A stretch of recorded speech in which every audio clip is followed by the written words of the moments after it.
we are live. What's good, Charles from Man DL Saint? Welcome. I really want to know podcast. How y'all doing? Happy Wednesday. Today is Wednesday, isn't it? Yeah, it's Wednesday.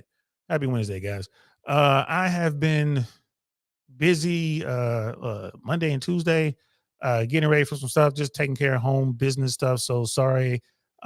Forgive me for missing my slot. But yesterday I got done pretty late and I thought about doing a show.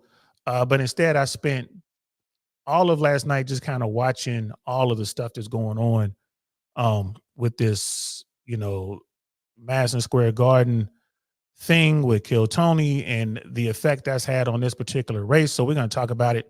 Appreciate y'all. The election is Tuesday. The election is Tuesday, right? Tuesday. It's almost over. So I figured, I'll take the rest of this week, talk about the election. So today we're going to be talking about Tony Hinchcliffe. And we're gonna tackle this from a comedian's perspective, right? So let's get into it. And we are live. What's good, y'all? Welcome to I Really Want to Know podcast, y'all.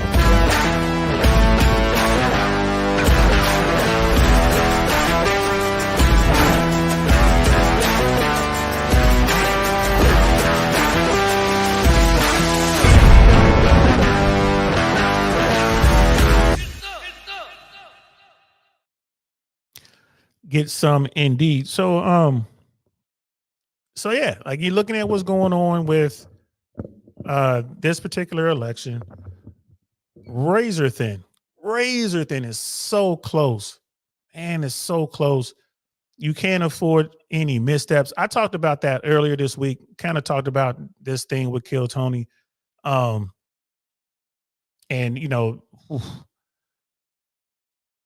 of course, the Democratic side and the media is going to keep this thing in the forefront as long as they can. You're going to hear about it on Saturday and Sunday, and you're definitely going to hear about it Monday. It is what it is. And then the conservative side, Team Republican, Team Trump, not even Republican, the MAGA people, the Trumpers, they spend all their time trying to minimize it and say it's not a big thing. You guys can't take a joke, blah, blah, blah, blah, blah. And we're going to find out on Tuesday, just how damning this thing was.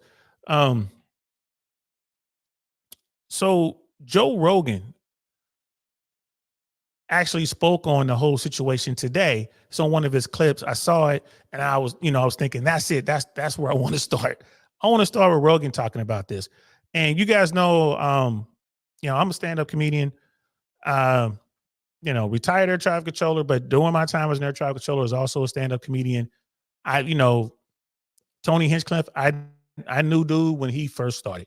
I knew dude when he was at the Comedy Store. He was working at the Comedy Store. He moved to LA from wherever he came from. I think it's Ohio. I never did any shows with him. He never did any of my shows when I was promoting rooms. I mean, I knew him when he was pretty much like open micer level, got a job at the store, which meant he's going to get spots at the store. And he was just working on, finding his voice as a comedian. Right. So then we get into, well, how did he go from this dude who is like, and let's keep it 100. Tony is a nerd, bro. Like that guy is, he is one of those mousy type dudes who fell into comedy, and I think that would, comedy helped him, grow, because you have to get on stage and, you gotta do you when you get on stage. There's like a transformation has to occur. And to be able to sit back and watch so many comics do that, he came, he was a dude in the background, hardworking guy, running around, doing stuff, taking care of stuff. And just like any other field, if you get an opportunity to shine, you got to run with it.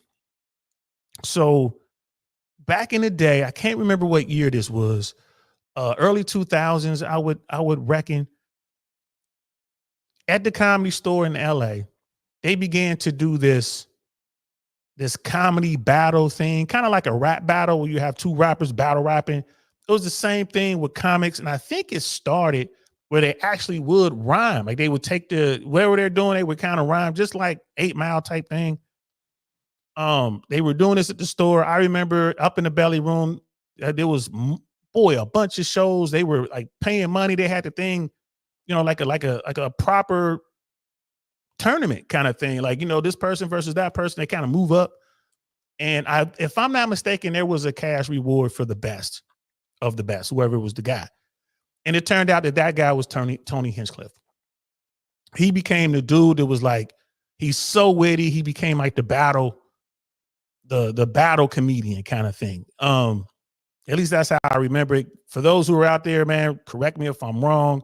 But I do remember being in the belly room a few times, kind of peeking in and listening to the battle rap thing going back and forth. And it started off just amongst like young comics, open micers type thing. But then it grew, like proper comics were getting involved. And I think it's because it was money wrapped up in it. You want to get people involved in Hollywood, bro. Throw some money at it, and folks are gonna come at least just to claim the prize, right? And it was a good event. Packed out the belly room. Whenever they had it, I would like come up the back stairs, like, what the hell's going on in here? And people came to me like, hey man, you want to get in this? Nah, that's not my thing.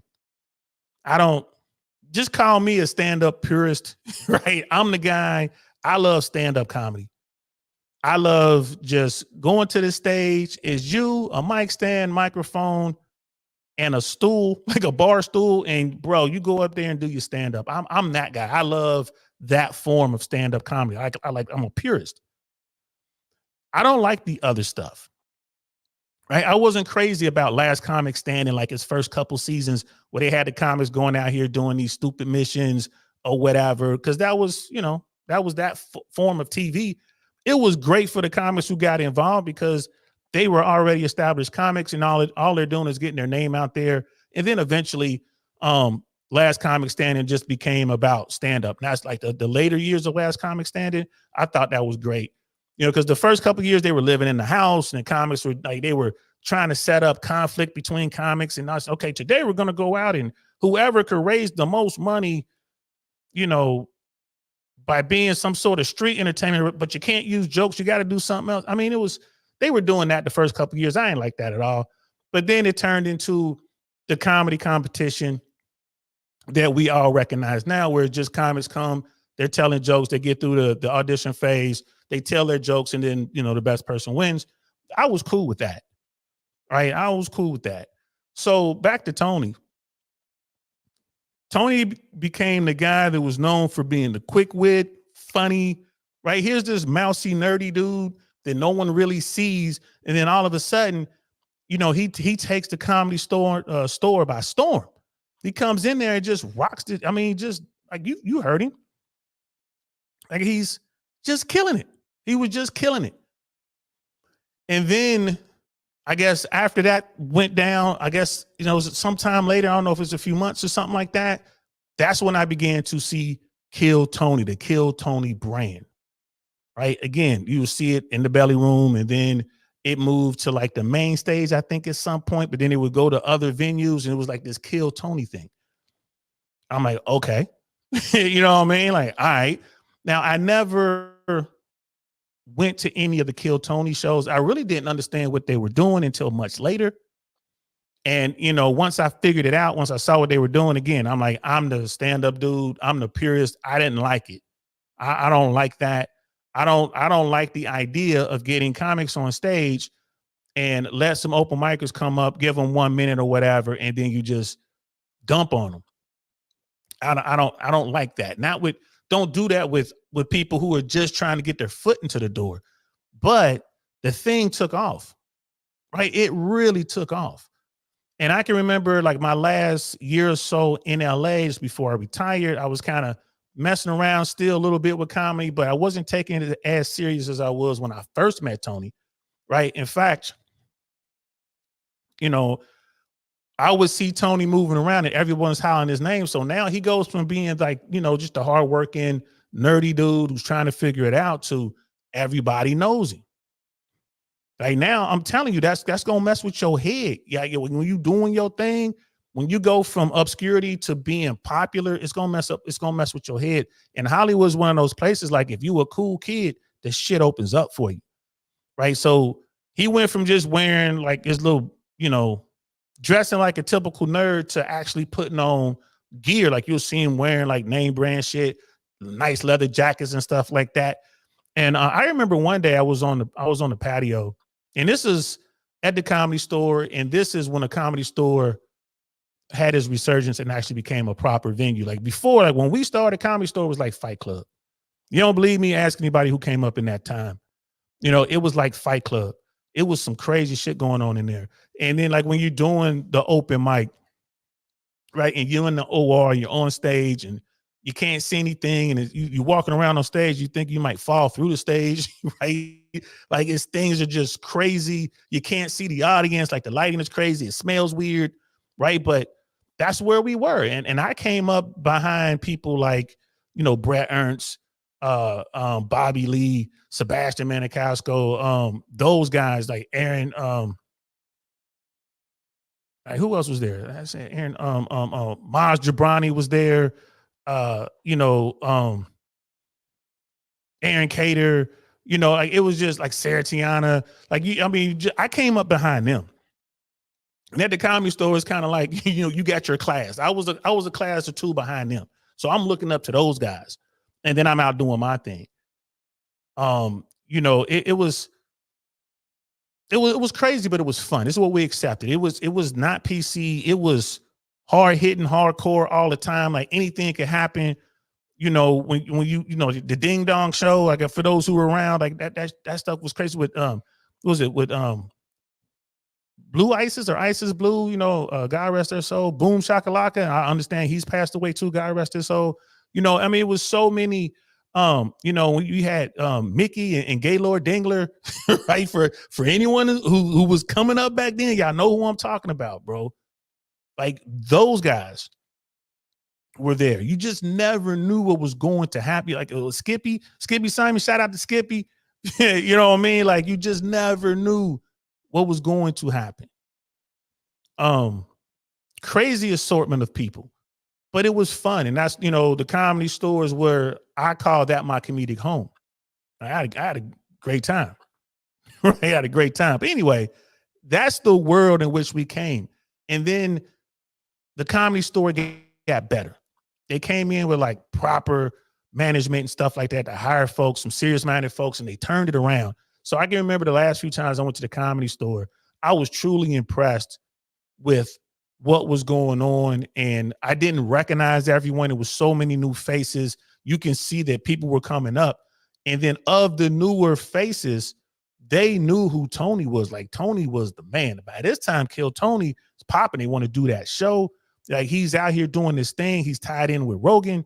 You got all that stuff going on. But I remember him when he first got started.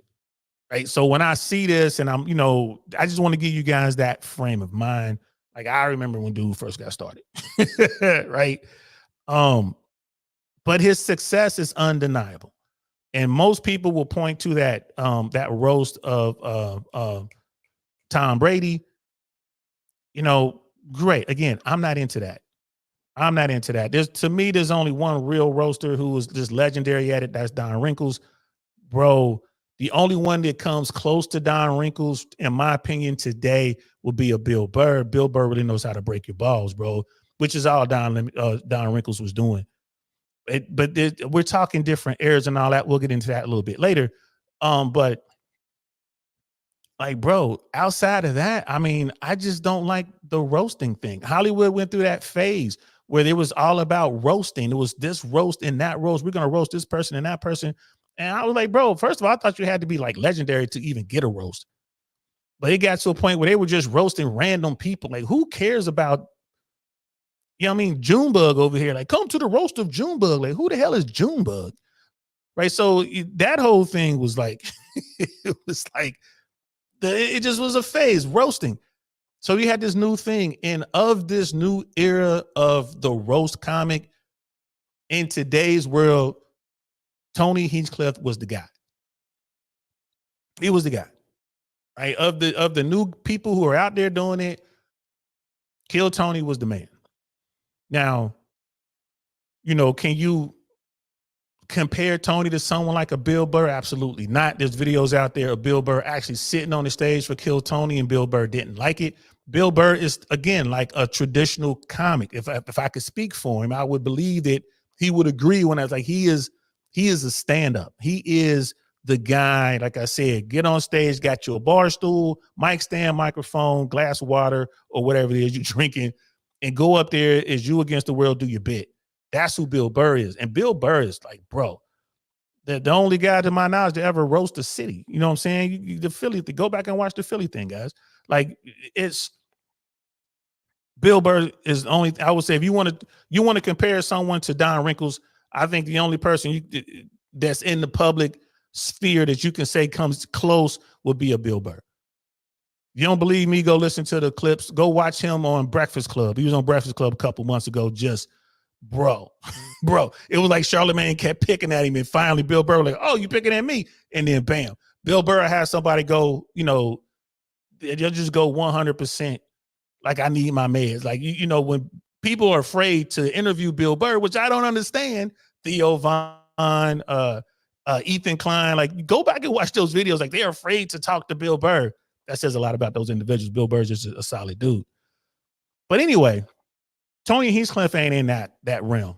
But of the young people coming up, he's the man. Kill Tony, if I'm not mistaken, did a show at Madison Square Garden in New York some months ago. And bro, they sold a bunch of tickets. They may have sold out. Maybe they sold out, but it was like crazy. Rogan was there. They had all kind of people coming through, like legends coming through. Shout out to them. You know what? Shout out to them. But it's a big difference from doing your show, going around in the comedy world, to going before planet Earth, right? At a MAGA event, a political event, and going out there and thinking you're going to do your thing. Like, that is two different worlds. And Joe Rogan talked about it. So we're going to get into it. Brother Mandrell's in the building. What's good, fam? Me and Brother Mandrell was just on the phone. We came up with a plan to take over the world, guys. So be watching. Once Mandrell makes this happen, he's going to make us a boatload of money. And I'm going to act like I don't know y'all. That's just how I get down. Brother Pablo in the building. What's good, fam? I see you. Lady Navarre, what's good, sis? I see you. Listen, sis. Listen. Spoke to Mandrell today. I spoke to Shu a few days ago. We're going to make your show happen, sis. We're going to make that show happen. We're going to talk about male reproductive rights versus what's going on in America. We're going to make that happen. We just got to lock in a day. Shu's real busy. As you know, Mandrell's busy as well. But we're going to lock it in. We're going to do it just for you, sis. So it's always a pleasure to see you. Always. But yeah, we're about to get into this. We're going to listen to what Joe Rogan had to say about yeah, I do, bro. I got a black scent. Leave me alone, Brother Pablo. Leave me alone. If I could say wrinkles, hey man, leave me alone. Get off my back. I got a black scent. Leave me alone. But yeah, we talking about the same guy. But Joe Rogan was actually speaking on what happened Madison Square Gardens with Tony Hinchcliffe, and I think you guys need to hear this. Again, say what you want about Joe Rogan. Rogan loves stand-up comedy. He loves the art form. He understands the game. And bro, I ain't gonna lie to you. I thought maybe Rogan had a hand in this as far as getting Kill Tony linked up with the MAGA people. It looks like I was wrong. I thought that, Trump was just talking to Rogan, and maybe Trump's people talked to Rogan, and they mentioned, hey, we would love to get Tony Hinchcliffe. What do you think? And maybe, I thought that maybe Rogan was like, oh, here's his number. Reach out to him. That'll be amazing. But it doesn't sound like that's what happened. It doesn't sound like that's what happened at all. So let's get to this video and check out Joe Rogan talking about what happened at MSG on last Sunday night. This is going to be some cool stuff. Let's get into it. People always used to say to us when we started Trigonometry, they were like, the whole free speech thing is bullshit, blah, blah, oh, you just want to be able to say racist things. You're right. And they were right. And they were you know, and that's why I came to Texas. Yeah, whoever booked him is shitting their pants right now. Why did you do that? I tell all comedians, don't ever do comedy at something that's not a comedy event. Don't do it. Don't ever do comedy at a place that's doing also. Doing, is he gonna have a bunch of speakers and you're gonna go up and do 10 minutes? Don't ever do that. It's a terrible setup. It's a terrible setup, and it's a political rally, and you're doing jokes like you're in a comedy club. It doesn't. You can't. Don't do it. Right there, I thought was very interesting. That bit right there, like, don't do it. Now, look, there's video out there. We might find it by the end of this session where Rogan said months ago, he was like, oh, he was like talking about Trump and how Trump presents as if he's a comedian, he's entertaining at Trump rallies and stuff like that. And they were like, Rogan was saying, you should get someone like, Kill Tony, like Tony Hinchcliffe, to write your material. Rogan has said that in the past, to write your material. Y'all see the difference? You see the difference? Hire someone as a writer so Trump can say the things that you write versus having this person come up and actually perform. Dude, sometimes you got to say no. Now, from Tony's perspective, his manager comes to him and says, hey, man, Trump people have reached out to us and they want you to perform at Madison Square Gardens. They're doing this thing, this political event, like a rally kind of thing. They want you to come up and open. Now, the question is, was there money involved? That's the question. I don't know. I don't know Tony's world enough to really even speak on it, to even, you come to me, yeah, I'm gonna need top tier money to do it. But I'm not a MAGA guy. I'm not a supporter of Trump. So to get me to do it, it's gonna have to be a huge bag. And even then, probably I don't know if I would do it. But if you're okay, if the politics doesn't bother you, if you don't have a problem with Trump, you don't have a problem with MAGA, you're a comedian, and it's like, oh, they want me to do 15 minutes, 10 minutes, whatever it is, how much they talking? Now, see, I don't know if that was the case. I don't know if it's like, oh, I'll just do it for free. Like there's no money involved, because you're going to be talking to the entire planet. So it's really worth it if you're trying to get your name out there. You looking for, a way to grow, to be known. That's it. That was, you're not going to find the stage any bigger than that stage on that night. Right. But the problem is, you weren't aware of what could happen here. Like Tony went up there as if he was performing at the Funny Bone some damn where, or he was, Caroline's, or, somebody's restaurant, Vito's Italian family restaurant. He's going in there doing 15 minutes. It just, bro, he didn't think it through. He didn't think it through at all. So let's continue. I don't really blame Tony, though, because Tony is what Tony is, right? Like, if you want an insult comic, Tony is the best in the world. There's literally his great specialty is roasting. Right. So the best roaster ever. If you book Tony Hinchcliffe is going to be Tony Hinchcliffe. Exactly. So whoever fucking booked him, that's the person that's made the mistake. Has booked him, but apparently went over his material. Did they go over his material? No. Oh my! This is. Y'all see that? You see that? The Trigonometry guys are like, whoa, they went over his material? Listen, apparently Hinchcliffe had a joke that he wanted to tell, which he was going to call Kamala Harris the C word.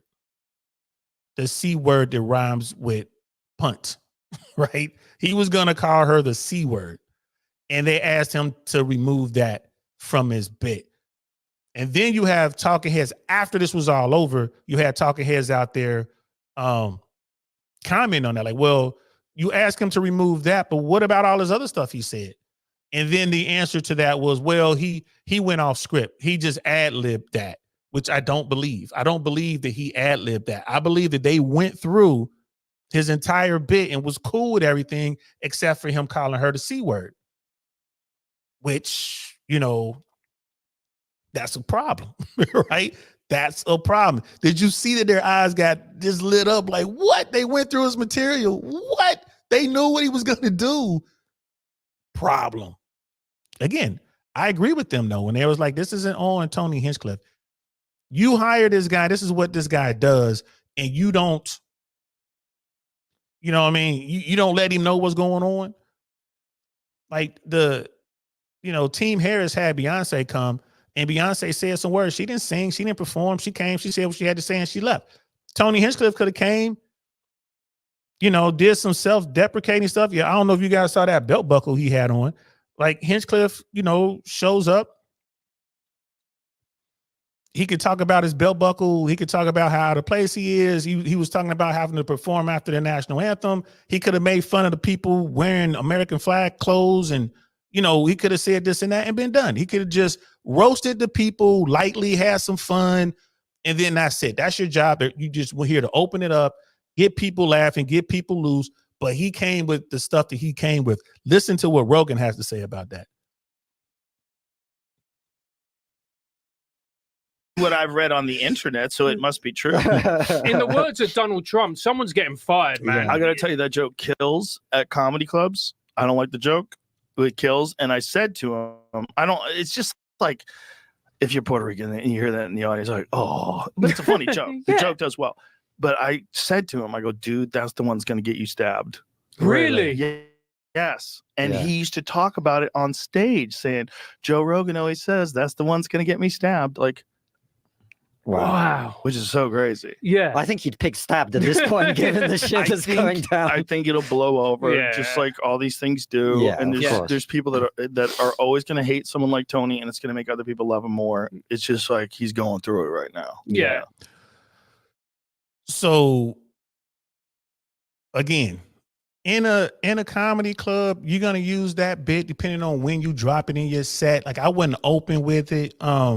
If I'm somewhere, if I'm doing a show and 75% of folks in the crowd are Puerto Rican, I don't know if I'm gonna run that bit. But some comics want to push boundaries, they do it. I've seen comics, really bad comics, been in the game a long time, that would actually say the N-word, and they would say it, and they wouldn't say it unless there were a lot of black people there, right? And those dudes, I ain't gonna keep it 100. Those dudes caught smoke. Like some of those, sometimes they call hands, right? Because in their mind, they're like, well, it's just free speech and this and that. Like, nah, bro, nah, because you don't say it when it's a room full of white folks. You wait for the black folks to come in here. Like, nah, bro, like, it is what it is. Bad choice. If you want to do that as a stand-up comic, great. It's a bad choice. Freedom of speech does not mean you're free of consequence. Joe Rogan is saying he thinks it's going to blow over, and I think what he means is going to blow over for Tony Hinchcliffe. At some point, this goes away for Tony. Now, it's going to be hard for him to make, money in the short term, and, Hollywood ain't never going to deal with him for a very, very long time, if ever. He's gonna make money and fly over country. He's gonna have to stay with the MAGA crowd for a bit. I think it's definitely gonna affect his money. And Rogan's saying he's going through it. But when Rogan says it's gonna blow over, it's gonna blow over for Tony. It's not gonna blow over for Team Trump and the Trump campaign. It's not going anywhere. It's gonna stay in the news until Tuesday. They're not going to let it go, and they're going to speak on this as well. So just keep that in mind. When Rogan said that, he was talking about Tony Hinchcliffe. It's going to blow over for Tony Hinchcliffe. Brother Pablo, yes, Tony spoke about it on Monday, I believe. The show was MSG was Sunday. Monday, he spoke about it. He on X, he was saying basically it's just jokes, blah, blah, blah, that sort of thing. He didn't apologize. Like, I'm not going to apologize, whatever. But I don't think there's any interviews since it hit. And again, that's the wrong. Hey, that's so. Just to answer your question, yeah, he spoke on it. Yeah, what Trump is saying about Puerto Rico and all that, bringing up a bunch of Puerto Rican politicians, the campaign is doing what they can for damage control, because even Donald Trump realizes that he probably just gave the election to Kamala Harris. 400,000 plus Puerto Ricans in Pennsylvania whoever wins Pennsylvania, more than likely is going to, not more than likely, whoever wins Pennsylvania is going to be the next president of the United States. All right. That's just how it works. That's not me saying it. That's all of the smart people, the talking heads, folks like that. Whoever wins Pennsylvania wins this race. Right. It is what it is. 400 plus Puerto Ricans who were registered, 400,000 plus Puerto Ricans registered to vote in Pennsylvania. How y'all think that's going to play? How do y'all think that's going to play? You do not mess with Puerto Rican, the flag. You do not mess with their island. Bro, it's not like you talking to black folks. Black folks, we're used to dealing with it. We've been dealing with it for our entire existence over here. We're used to it. That's why when you say things about black people, there's a big uproar for a day or two, and then it all goes away, right? You don't even really see it politically, right? Because, again, black people tend to vote with the Democrats. We're over there with the Democrats. The Democrats don't normally say stupid shit like that. They just don't, right? So there have been dudes out there in the past, and you know, politicians on the Democratic side in the past who have said things, and what they do, they turn around, they apologize immediately, whatever. But the Latino community, especially like with Puerto Ricans and the rest of the Latino community, bro, they're going to squeeze the trigger. They're going to squeeze the trigger, bro, and they're gonna come out against the person responsible for the event or whatever. In this case, it's going to be Trump. Trump's gonna have to pay for this, and that's why he's saying what he's saying about Puerto Rico. That's why he has all these people. But you got people like Ricky Martin, Mark Anthony, Jennifer Lopez, Bad Bunny. Like you got so many Puerto Rican Americans who are coming out. Mark Anthony did a video, a commercial about all this, and the commercial is, I haven't forgotten. If y'all haven't seen that commercial, I'm here to tell you, wow, such an impact on all this. It's such an impact. I'm telling you, when the results are back, when they come back and read all the data on, after the election, just point to that moment, Sunday, Madison Square Garden. This is how they lost the election, which is crazy. You know what I mean? Ricky Gervais does comedy. But Gervais is smart enough to be able to pull it off. That's another dude who's pretty good at roasting society as a whole. There's so many other comics that you would have, I would have thought to get before I went with a Tony Hinchcliffe. He's just too young, maybe a bit too immature, right? To understand what's going on for you, not to turn him loose. Man, it's crazy as I don't know what. Cody's king in the building. Like, nothing to apologize for. Watched it today. It was funny, nothing crazy. It's funny if you're in a comic space. It's not funny if you're a MAGA, right? And you're at Madison Square Garden and you're the first guy, and then all of the other stuff that was said, right? Like I said, I didn't think it was funny. It is what it is. I ain't got to laugh or whatever. The bit about when he pointed to a black guy that he saw in the audience, and he was like, oh, hey, that's my friend there. We were just carving watermelons. Okay, another racist joke that fell flat. You got to know where you are. Like, you need time to build up to it. No one knew who he was. In his mind, he's thinking, like, I'm Kill Tony. I'm the man. I'm the biggest man ever. Like, bro, the world has no idea who you are. You're big in your bubble, but no one knows who you are. And people are looking for the negativity. So, man, I mean, I'm with you, Cody, but here's the thing. You got to know where you are, bro. And that's where he messed up. Life of Cash is in the building. What's good, fam? Yeah, you look at the early voting. I was anticipating that anyway. Republicans, until this cycle, were not really encouraged to vote early. They were always encouraged just to come out on election day, unless they're overseas or whatever. So I'm not surprised that there are more Dems voting early than Republicans, although now they're trying to get more Republicans to vote early. I'm not surprised by that. But again, this race so tight, to say those things, bro, is crazy. So good to see you though, bro. Please do like and subscribe or whatever, brother Cody.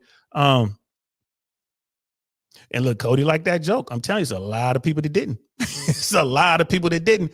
And when you look at it again from a comedic perspective, he bombed. He came out there, he bombed.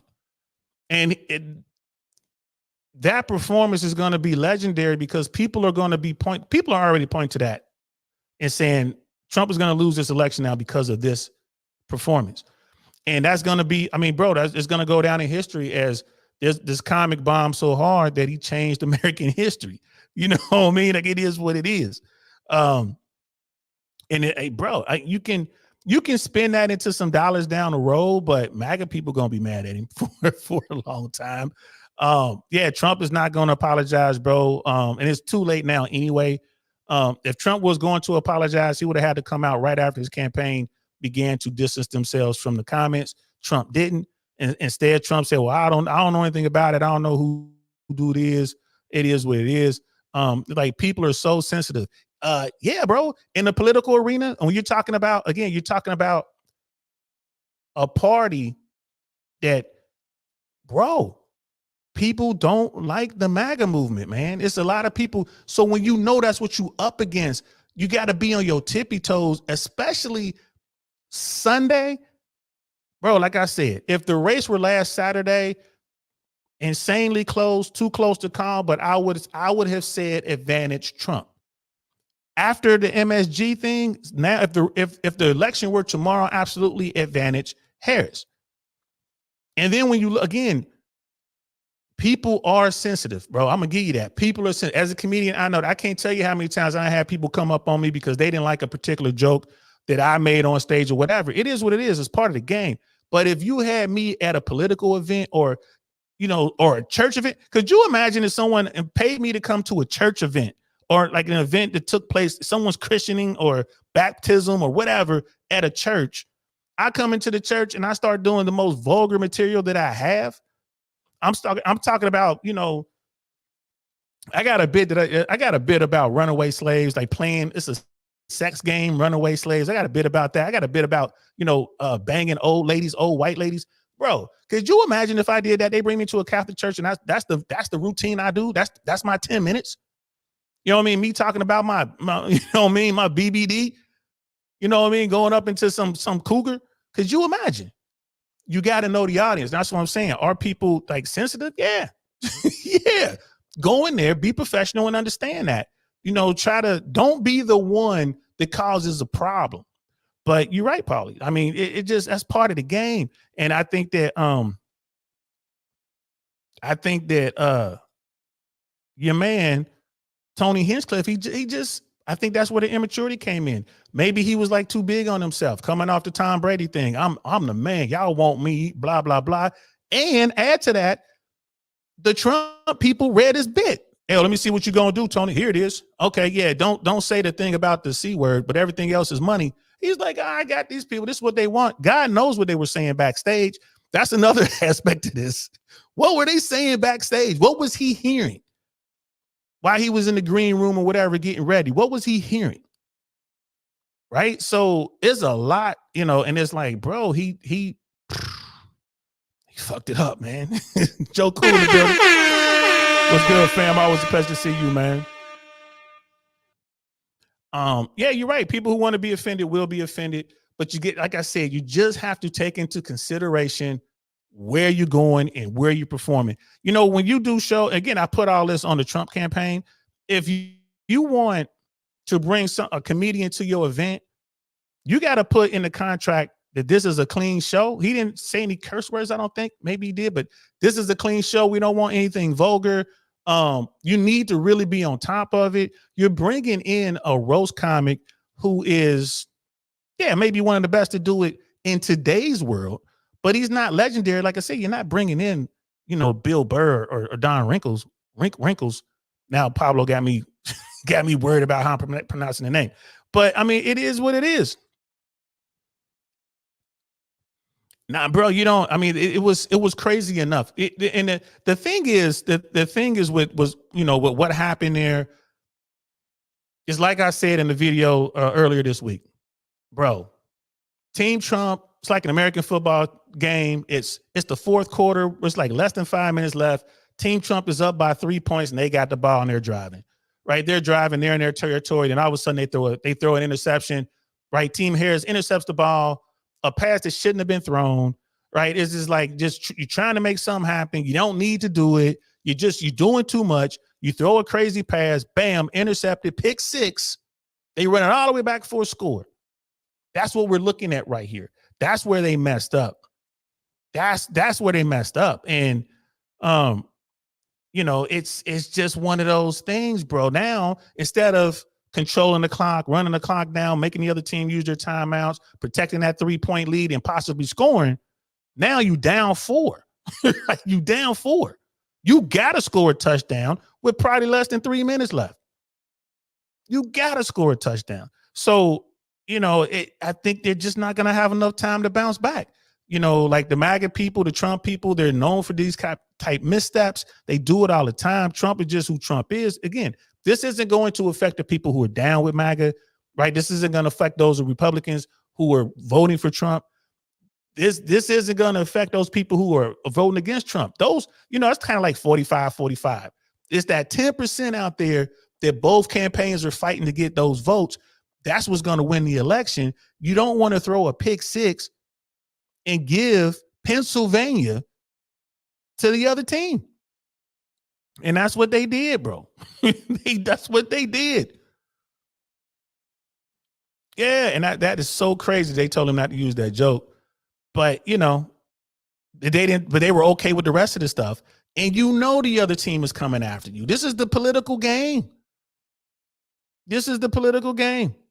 You know what I mean? Like, is that October surprise? That surprised the hell out of me. I ain't gonna lie to you.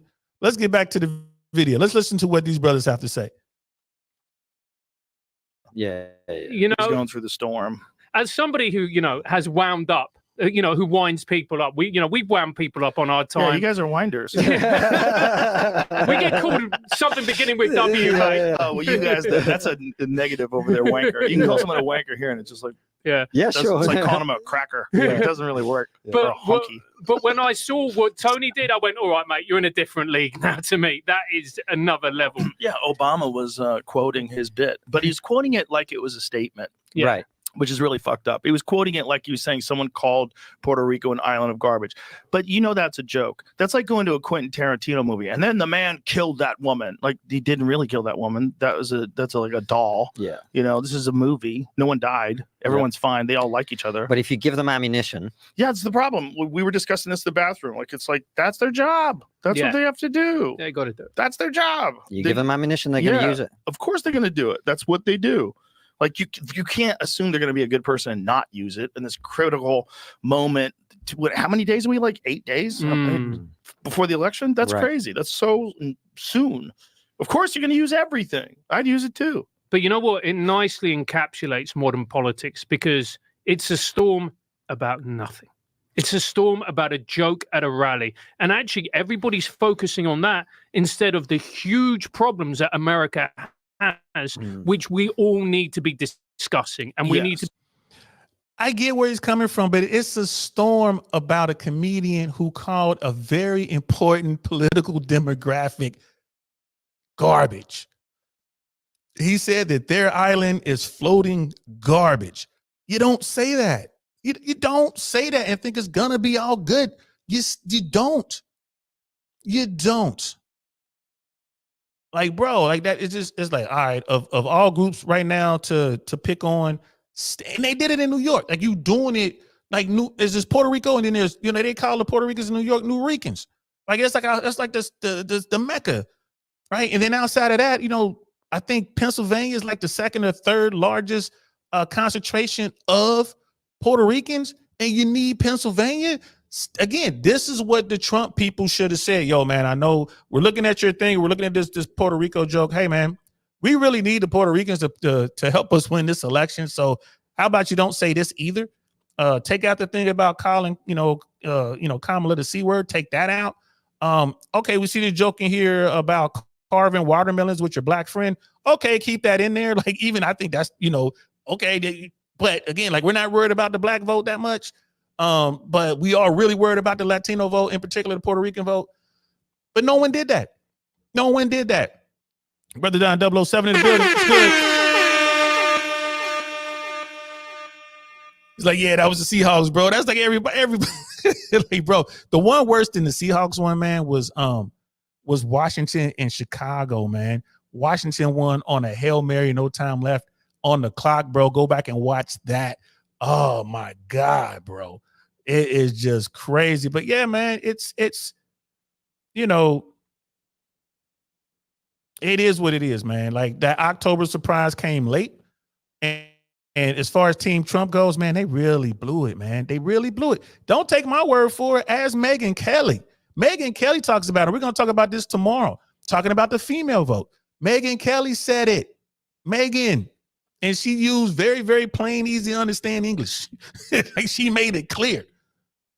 Bro, they gave this election up, bro. Like you just can't do that, bro. You just can't do that, man. Not this late in the game. You just maybe if this was like 3 months ago, 2 months ago, maybe. You know, I mean, at the time it was 9 days to the election, right? Monday, 8 days to the election, the outrage began. Tuesday, people really get mad. Here it is, Wednesday, they still talking about it. Puerto Rican radio, all the other Latinos are like, yeah, that's fucked up, right? I mean, bro, I'm telling that was just such a bad move on their part. I mean, and listen, like you guys know, I'm not a part of Team Trump whatsoever, but I'm just looking at the game. I'm sitting back watching the game. Ooh, that was nasty. That was dumb. What you do that for? Jay Swan's in the building. What's good, fam? Hey, me and Mandrell was just talking about you, homie. I'm gonna call you when this show's over, man. I need to talk to you. Yeah, I need to talk to you. Need to talk to you, bro. Always good to see you. Let's continue. To be discussing in a calm, serious, and sober manner, because, for example, if you have an open border, that's an existential crisis. Because if you can't control your borders, you don't have a country. But we don't talk about that really. We're getting upset because Tony Hinchcliffe came along and called Puerto Rico trash. But he didn't even call him. He made a joke. Yeah, right? exactly. He made a joke. There's an island of trash. Yeah, it's called Puerto Rico. Here's where that joke comes from. Tony is actually obsessed with the Pacific garbage patch, and like the fact that we just throw, like we were talking about, like recycling. Like the recycling doesn't work. They don't do it. Most of your bottles, when you throw in a recycler, they get put in landfills. So there's a landfill in Puerto Rico that's way overflowed. Puerto Rico has a legitimate trash problem because they're on an island. Like, where are you going to put it? Right? There's all these people living on that island. Where are you going to put it? And so they have landfills. Then landfills are way over capacity. So that's where the joke came from. Right. Like the joke. I believe that. I legit believe that. I believe that in the pile of trash that Joe Rogan's talking about, that Tony was probably references, is in the Pacific. Right. And it's like the size of an island. I mean, I'm sure I don't know much about it, but I do recall reading some stuff about it and seeing some stuff about it. I've seen the pictures of it. Like it's insane. They're trying to figure out how we're going to fix this thing. It's just crazy. It's just, you know, sea life getting caught in it or whatever. It's crazy. I get that. I didn't know about the Puerto Ricans having problems, like the island of Puerto Rico having trouble with disposing trash. I get it. That makes sense to me. Right. So I can see Tony Hinchcliffe taking the two things, putting them together and putting it into a bit and saying it on stage. Again, I haven't seen Tony's not known for just doing regular stand-up. He does the roast stuff. And I've said this before, and I've said this to people like in real life. Like, Tony is a proficient comic. I wouldn't say I'm not going to put him on a list of like the top tier stand-up guys. He's top tier when it comes to roasting. But he knows how to handle himself. He's good. He has decent stage presence. He knows how to work in his nerdy vibe, his nerdy look with stand up and kind of make it work for him. And then, so if he does 30 minutes, 20 minutes, 15 to 20 minutes is going to be him just doing crowd work, roasting the crowd, having fun. And then he'll blend in a couple bits. Like he'll probably blend in the thing about Puerto Rico, or he'll blend in something else he has. But it seems to me that the fact that Rogan was like, no, don't do, he's doing what? He's going where? He's going to do this political event. I hope he doesn't do the Puerto Rico joke. Rogan knew he's going to, like the Puerto Rico joke is one of his big ones. Like, comics have bits that they're known for, right? They just do. Like, you look at Bill Burr, like you talk about Bill Burr. He did that live at Red Rocks bit when he was talking about Coco Chanel, the Coco Chanel bit. I think that's going to be one of the most legendary bits ever. I just love it. Or we was talking about the WNBA, that caught a lot of stuff. But those are Bill Burr bits, right? He had to build that. So if you're around Bill Burr when he was talking about the cake in the oven bit, right? You know what I mean? Talking about, you know, the right to choose or whatever. If you are around Bill Burr when he's building these routines, you're gonna hear these bits and you're gonna know like, and if you're part of his crew, you can sit back and say, hey man, do the, you know what I mean, do the WNBA bit. I think it's gonna go good in this. Because let's say I'm part of Bill Burr's team, we're hanging out about to go do some show, and I see a busload of basketball people come in, right? Or sports guys come in, and I could go back to the green room and tell Bill, like, hey man, a busload of like ESPN people came in, a bunch of sports folks are here now. So you know, you probably want to do the WNBA bit. You know, you're probably gonna want to stay if the sports probably it's gonna hit hard, right? Or if I'm with let's say I'm hanging out with John Caparillo, and you know, Cappy's like, hey man, he's in the green room. And I go out there and I notice there's a lot of mechanics in the room. Like, oh, it's a lot of dudes who work on cars and like maybe they race cars or something like that. I could go back and tell Cap, like, yo, Cap, it's a bunch of dudes out there, a bunch of mechanics. So you might want to do the bit about, you know, being around your father and not learning shit. Cause you know, do that bit about helping your father fix the cars. It's a great bit. It's Cap, one of his many great bits. So you see, comics are known for certain routines. So, you know, you see how right away Rogan was like, had I known he was going to do that thing, I would have told him not to do that bit. Because he knew, like, that's his number one, that's his go-to. That's the bit he's been throwing out there lately. With me, it's the hurricane bit, right? It's just like, hey, man, we got you booked to go down here to Sarasota down. We want you to, you know, we got DL Saint coming down here. We want you to do this show. I'm not going to run the hurricane bit because you just got hit by 2 hurricanes down here. I'm going to stay away from the hurricane bit. We'll talk about some other stuff, right? Know the room. Let's continue. Joke came from like Tony being environmentally conscious about recycling. Yeah, they don't seem to have taken it that way. But from his roaster perspective, that's where the joke comes from. Totally. I think it's called Puerto Rico, and you say it and everybody laughs. Yeah. Yeah. And actually, we were at the rally, and people say no one laughed. Not quite true. Like, it didn't get a big laugh, but it got a bit of a laugh. It's a funny joke. Yeah. It's, you know, even Jon Stewart said it was a funny joke, which I thought was great of him. He had much better ones that got a bigger response, but yeah. It's a terrible, people are like, well, it wasn't funny. Right. Because it was a terrible setup for comedy. Everything was wrong. If you were at a comedy club and that guy did that set, you'd be laughing. It's just a bad setup. Everything's wrong. It's like, you don't go to see acoustic music while people are using jackhammers around you, right? Like, it's not the right setup. Right. You want to go where somewhere it's quiet. Yeah. And stand-up comedy should be done in a comedy environment, in a club, or I mean, there is a great video, though, I should say, of Don Rickles. Don Rickles in the have you seen that? Reagan's inauguration. The Reagan, Don Rickles was a G, boy. He was a funny man. He was so good. It really translates today. Like, you watch that set, it really translates today. But I think Don Rickles was almost like,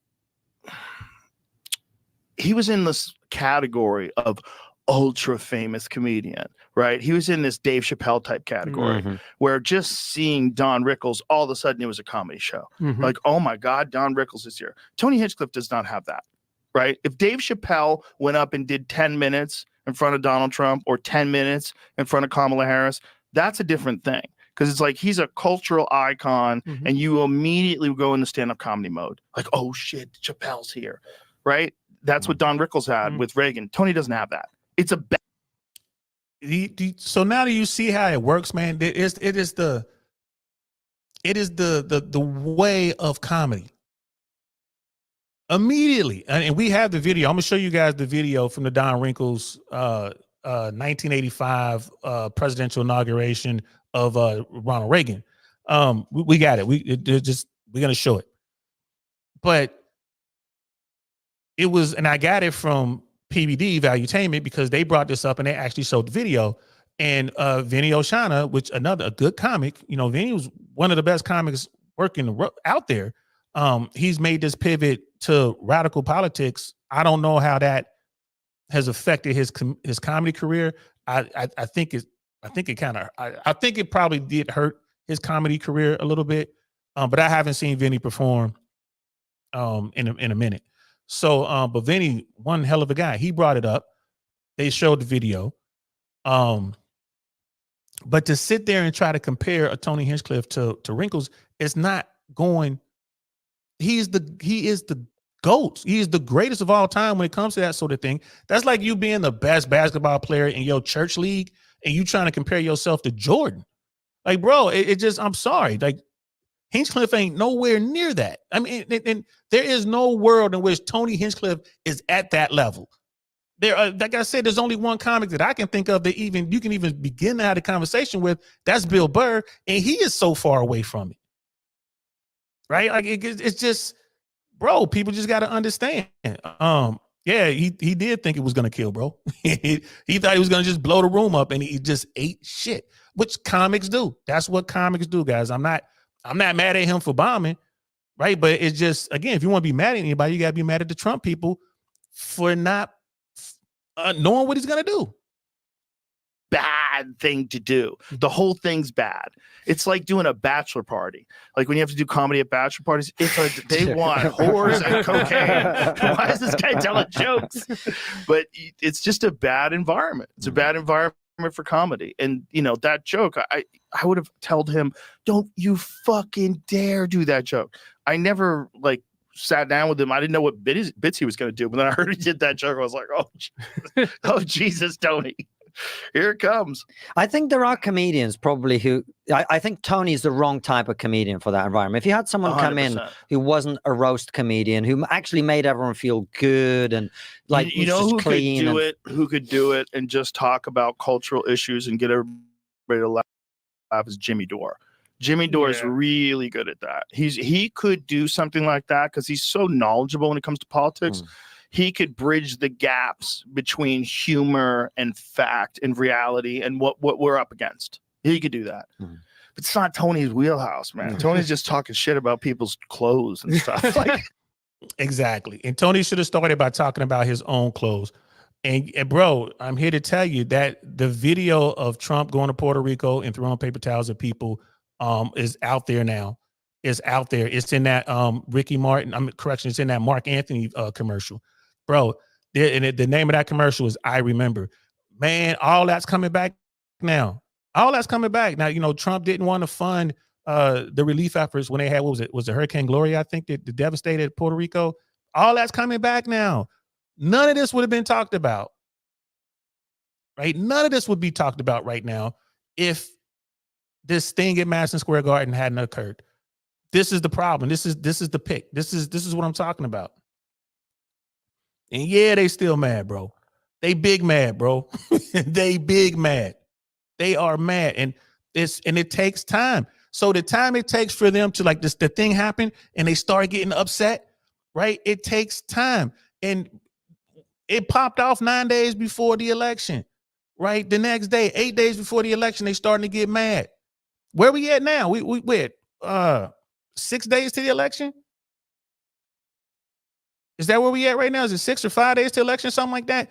And it's going to continue to grow the anger and, you know, they're going to organize quick. And, you know, it's anyone who's been around Latinos, I'm telling you, man, family oriented, very proud people as they should be, very intelligent people as they should be. And you are not going to get to piss them off and have them just kind of walk away. It's not going to happen, bro. And it's, you know, in a race this close, even if the only thing that's going to happen is some people who are Puerto Rican who were not going to vote decide they're going to get off the couch and actually go vote on Tuesday, right? That's enough to swing the election. If let's say that let's say that out of 400,000 registered voters, only 300,000 were actually going to go vote. And now because of this, another 50,000 decide to come out and vote and they're going to vote for the other team. That's 50,000 vote. I think that we talked about it on this thing. Biden only won Pennsylvania by like 86,000 votes or something like that. What a stupid thing to do. He's very shallow with that. Like his comedy is all just you're a loser, you know. But it's fun. It's like, and he'll get through it. You know, he's going through a storm, and that's what happens with all these things with people like that. But No, But he it's will good get for him through too. Like when he got canceled in the past, he came back way stronger as a comic because he felt like he had to prove something. Like it made him really tighten up his material, like really edit things well and really like write sharp stuff. That's what'll happen with him. He'll come back better. Yeah, the thing I really like about Tony is Tony's a fighter. You can tell when we interviewed him on our show and we talked to him, I'm like, you're a fighter. That's who essentially he is. And he's going to come back from this better and stronger. And it's everybody who is smart realizes that this is a storm about nothing. And it's being used and politicized and weaponized by the Democrat Party because that's what they do. That's what every also side because it's effective. Right. Like that's their job. Like it makes sense that they would do that. That's literally their job. Their Right. job is to win this fucking election. And if they can win this election by finding some lady who says Trump fingered her in the 80s, then roll her out. Roll her out. Like who else you got? There's like all kinds of crazy allegations on both sides. I've seen nutty things that I don't even want to repeat about Kamala Harris, and I'm sure aren't true, but it doesn't matter. They're just throwing things out there as much as possible. Hey, man, shout out to Joe Rogan, man. He's still the GOAT. He's still the GOAT. And again, right, for those people out here, like if you're a Trumper, like you team Trump, or you're a Democrat out here and you're team Democrat, right? So I'm not saying team Harris because I don't think there are a lot of people out there voting for Kamala Harris because they think she's the best option for president of the United States. They're just voting against Trump, right? But y'all got to understand it is in fact a game. There's strategy to every game. There are rules to every game. This is how you got to play. In politics, there ain't no real rules, are there? So you best believe if they got somebody out there that's going to say, yeah, when I was 8 years old, so-and-so did this. Or when I was 12, so-and-so did that. Or when I was 22, we was, doing like Bill Clinton. I never inhaled. Man, like, bro, we was chiefing. They gonna bring that out. That's how the game's played, bro. Remember, don't hate the players, right? Hate the game. That's how the game is played, y'all. Of course. And again, who in that campaign decided that this would be a good idea? I'm just saying, bro, what a fucking idiot. Uh-oh. At least we got through it.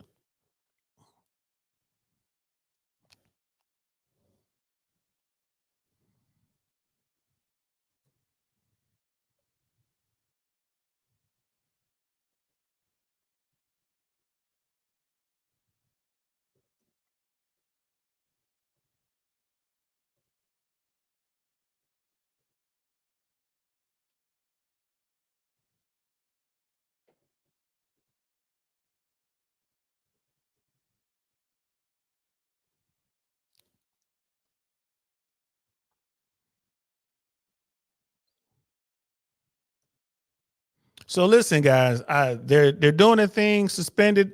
The stream was suspended for policy violations. I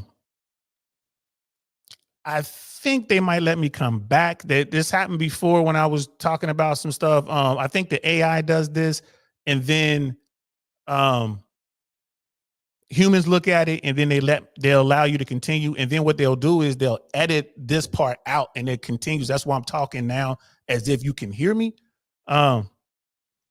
But it says we're back now. That's what's up.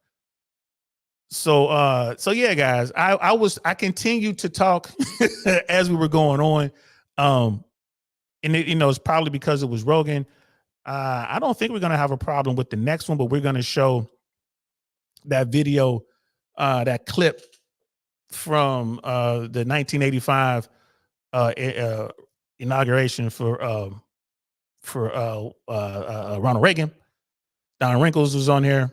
So yeah, just hang in there with me, guys. YouTube does their thing. Last time that happened, I was talking about the hurricane, and I was, highlighting a clip from 60 Minutes, and they did the same thing.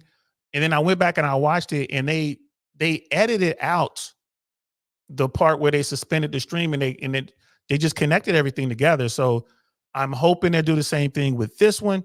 I think that I think the AI flags it, and then a human actually looks at it. It takes them about a few days. A human looks at it and I'm like, oh no, this is transformative. It is fair use. I'm just kind of, doing it. Yeah, them Autobots be on us, bro. They be on us, bro. So yeah, man, just, it is what it is. Hang in there, guys. I'm glad I'm back. I do want to show you that part where they were talking about comparing, Tony Hinchcliffe to the greatest to ever do it, Don Wrinkles. See, Pablo, you got me all in my head about saying his name, bro. It's all good. So let's check this out. Let's pull it up. Here it is. Let's pull it up. And we're going to talk about, I just want you guys to see this. Oh, here we go. I want you guys to see this. This is Valuetainment. That's Vinny O'Shana. Shout out to Patrick Bet-David and the whole team over there at Valuetainment doing good work. Actually, Patrick Bet-David has some people on there talking about aliens started, aliens built the pyramids and all that kind of stuff. I mean, Billy Carson. I watched that, bro. When the election's over, we're gonna have to talk about that, guys. We're gonna have to talk about life here started out there, because it is crazy. But shout out to let me give him a Don DeMarco. Shout out to Valuetainment, Patrick Bet-David and the team. Don DeMarco. So they were talking about the whole thing, comparing Tony and Wrinkles, and let's check this out, guys. Dude, Dennis, Don Rickles does the Ronald Reagan roast, right? No, not necessarily the roast. He spoke in front of everybody. You know what he opened with? Webster, for all the young people that don't know, is a little person actor, a black little person actor from back in the 80s. Can you show the opening of this, Pat? What he says? Now, Webster wasn't a little person. So Webster suffers from the disease that makes you look like a child. You can only grow so much. I think that old boy from Different Strokes, Gary Coleman, had the same thing, but Webster looked like he was stuck looking like a little bitty boy. And then, people, I mean, they have a little person was like it's the appropriate term, and it was like dwarf, I think is what they're going with now. So, we want to, that's when you get into the whole sensitive thing. Like, I don't even know what term to use. But Don Wrinkles was introduced by Webster. Webster at this time was mega famous. He was like America's sweetheart, mega famous. He had his own TV series called Webster. And then, Don Wrinkles is just legendary even then. So, and this goes back to what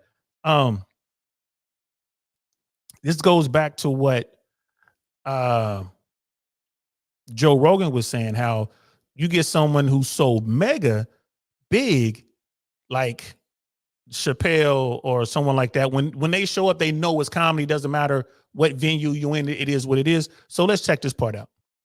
Assume at the beginning. Sure. Show this, Rob. Listen to the opening line. I know this is a Republican celebration, but I have the honor of introducing a man who is so democratic, he picks on everybody equally, even a little kid like me. Mr. Don Rickles. Now you heard that, that intro, and I forget how old Webster was at the time, but I mean, he might have been like 15. So he had that medical condition that just kept him looking young. I don't remember how old he was at the time. You have to try to do the math and figure it out, but that's what he had. So he got to open, and they told him, "Hey, here are your lines. This is how you're gonna bring up the legend." So let's listen. Let's listen. What year is this? Oh man, Vinny, you're not. What's he about to say right now? No. Can we play this? Yeah, you can play this. This way, dude. He's in front of the president. Okay, watch this. Watch. What? 1985, January 1985. Be funny. And look at the first line that he look. Look at racial humor. Look what he says to this little kid.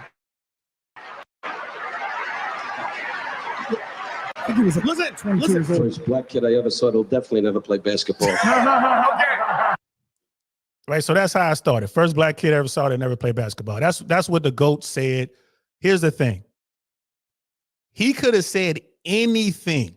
This was 1985, right? He could have said anything. And he said, that's the first black kid I've ever seen that I know will never play basketball or whatever, right? Everyone laughs. He could have said, hey, kid, yeah, you got a mouth on you, kid. You're sassy. So, when your career's over, you can always come get a job at my house standing on my lawn holding a light, right? He could have said that, which is extremely offensive.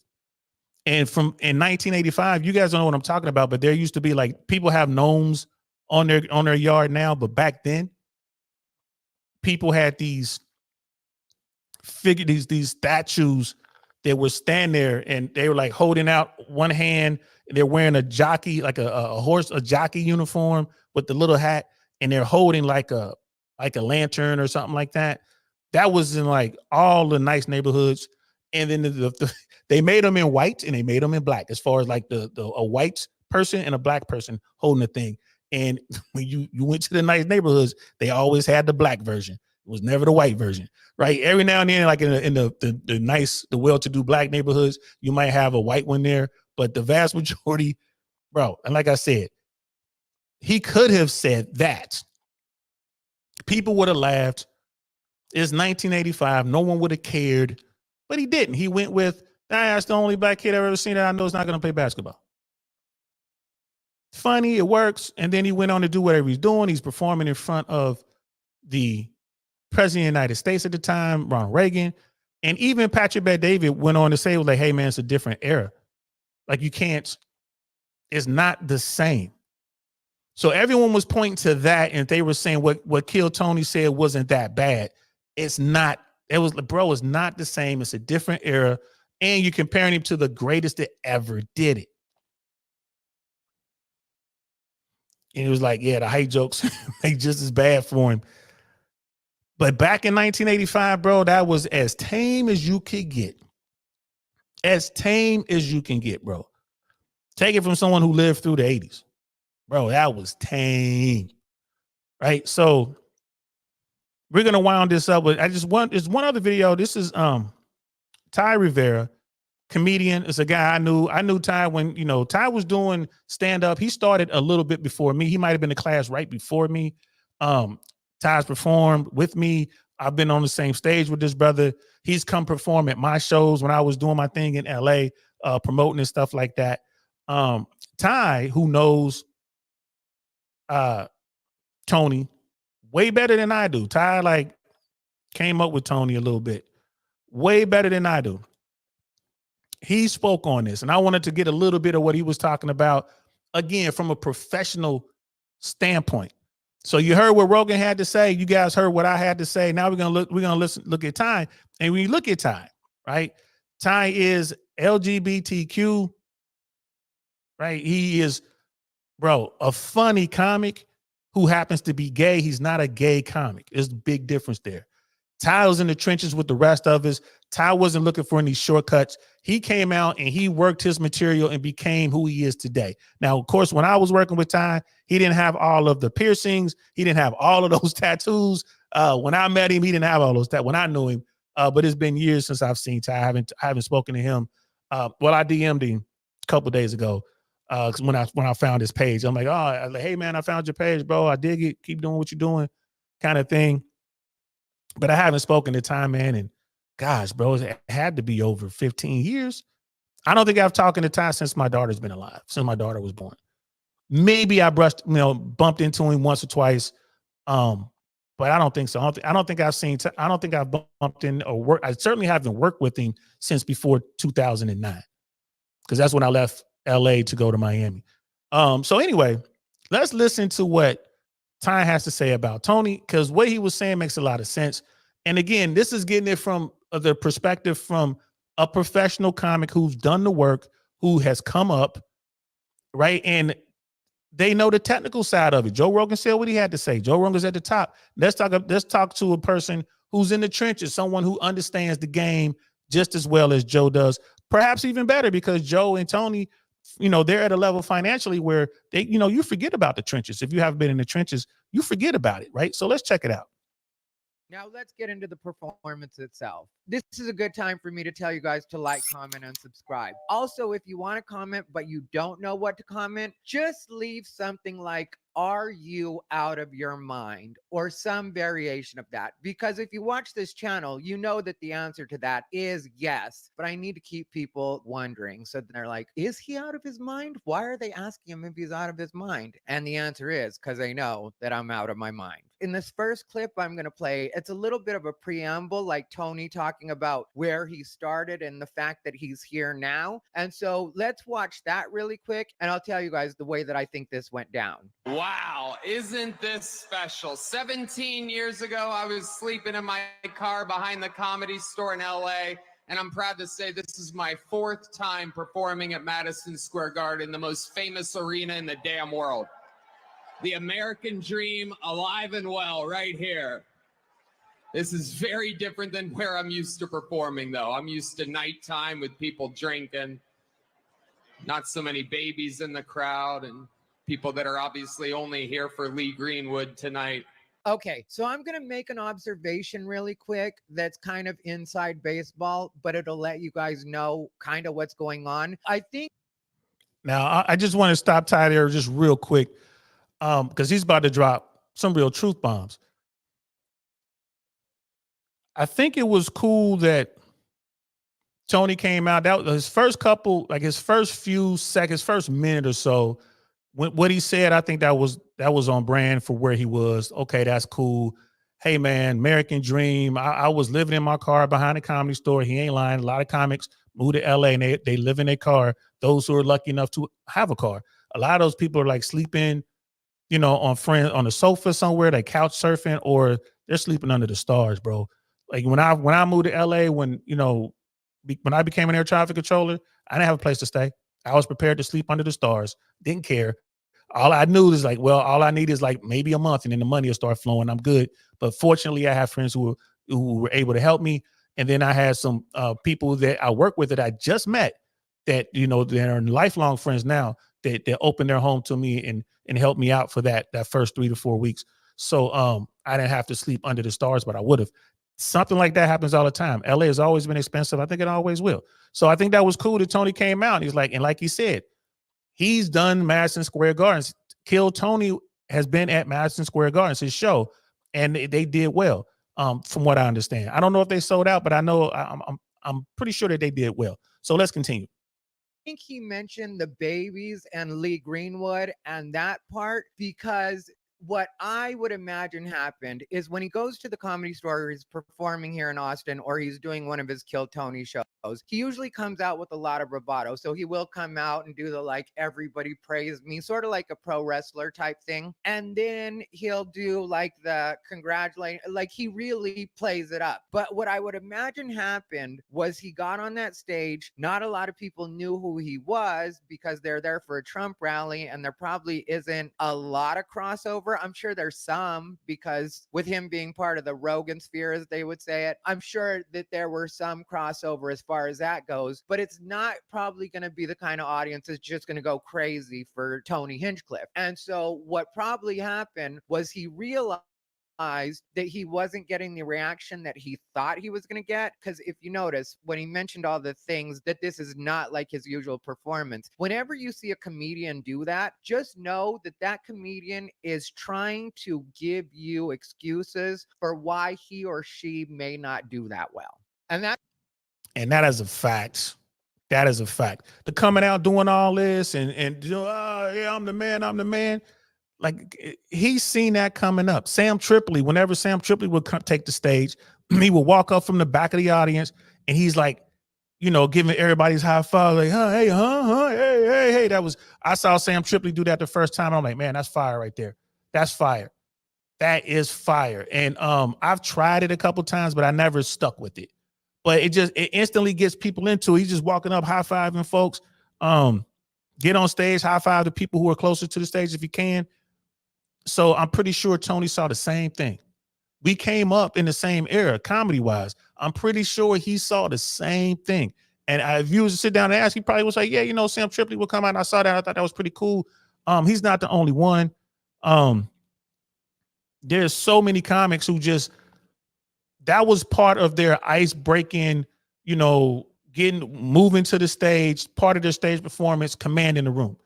Right. So you had to come up with some variant of that. And, you know, Tony's doing his thing, which, hey, it is what it is. Again, he's a nerdy guy. So to me, it's kind of funny to see him do that. I think it's hilarious. Like, look at this dude. But what Ty was saying was absolutely true. You get up there, you look around the room, you see that no one knows you, and it's like, oh shit, that's a shot to the ego. Now you're starting to question everything. If you're not a superior comic doesn't care. You know, funny is funny. Brett Ernst told me that a long time ago. He's like, bro, it doesn't matter what room you do. Doesn't matter if the people are white, black, or green. Funny is funny. If you're a funny comic, you're not going to have a problem. Bring them to your world. Brett Ernst told me that, man. Shout out to Brett. That's my guy.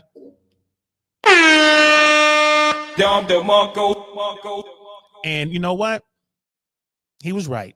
And after he told me that, I'm like, bro, I don't care what stage I go on. I'm going to be able to make this crowd. I'm going to make some people laugh. Now, I may not crush, but I'm certainly not. I'm trying to avoid the bomb. So right off rip, Hinchcliffe was worried about bombing. That's what that was. You're like, oh, this isn't going to be easy.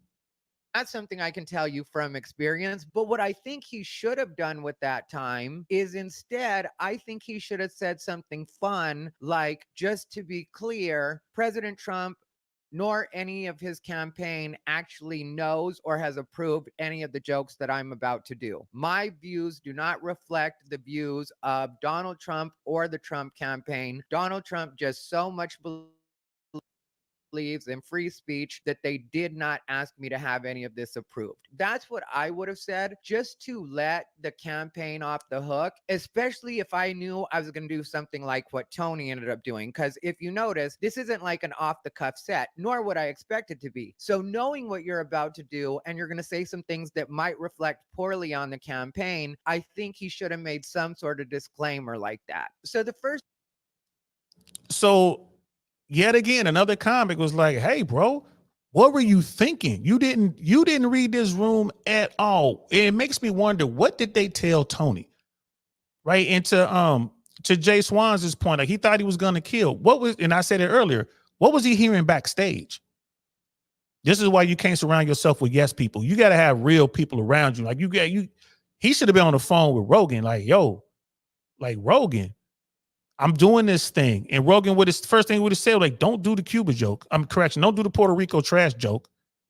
But he didn't do that because he's surrounded by yes people. And they're like, yeah, you the man, you the champ, you do. Don't do that. Don't do that. I can remember one day I was at the Comedy Store, just hanging out like I normally do. And Misty was there, and they wanted to do showcases, and they didn't have anybody. There was no comics there, really. So they were like, hey, man, go up and showcase. So I did.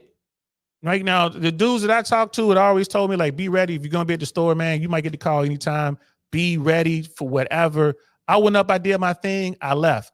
I'm walking down the street. I call Sam Tripoli. I'm like, hey, Sam, this is what happened. I did it. Misty was there. He's like, did you thank her? No, I just left. He's like, bro, go back right now. Go run back there. Go shake her hand. Thank her. Thank her for giving you the opportunity. So I hung up the phone with him, turned around, right? I double timed it back to the Comedy Store. I was only like 3 blocks away. Double timed it back. She was still sitting there, walked up to her. You know, when it was appropriate, I waited, till the next comic was done. Walked up to her, I shook her hand, and I said, thank you for the opportunity. Because Tripoli told me to. Right? Because I got real dudes. I was keeping real dudes around me.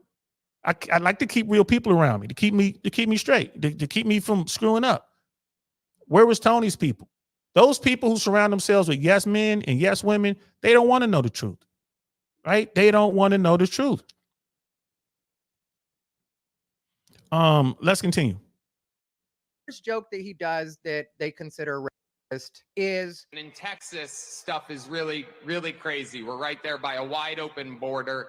Where are my proud Latinos at tonight? You guys see what I mean? It's wide open. There's so many of them. See, and that to me is just a little bit of Tony being fun, and there's nothing wrong with that. He's just warming up the audience because he's going to have a little bit of fun with the Latinos. And again, there's absolutely nothing wrong with what he's doing right now, in my opinion, because I know the way that the media will spin this, and they'll be like, he said that all Latinos have snuck across the border. It's not that deep. It's just a silly little ask where the Latinos are and then give them a hard time about the fact that there's a wide open border and that's how they got here. So for me, this one is a wash either way. There's nothing wrong with it. It's not particularly great either. It's not meant to be particularly great. So then this is where people, I'm sorry I'm laughing, but it's kind of weird to me because this is considered edgy to the average person, but it's just kind of standard comedy club fare, which we'll get to whether or not this has a place in this particular venue or not. But for now, I'll just tell you that let's just listen to the clip and go from there. Believe it or Right. So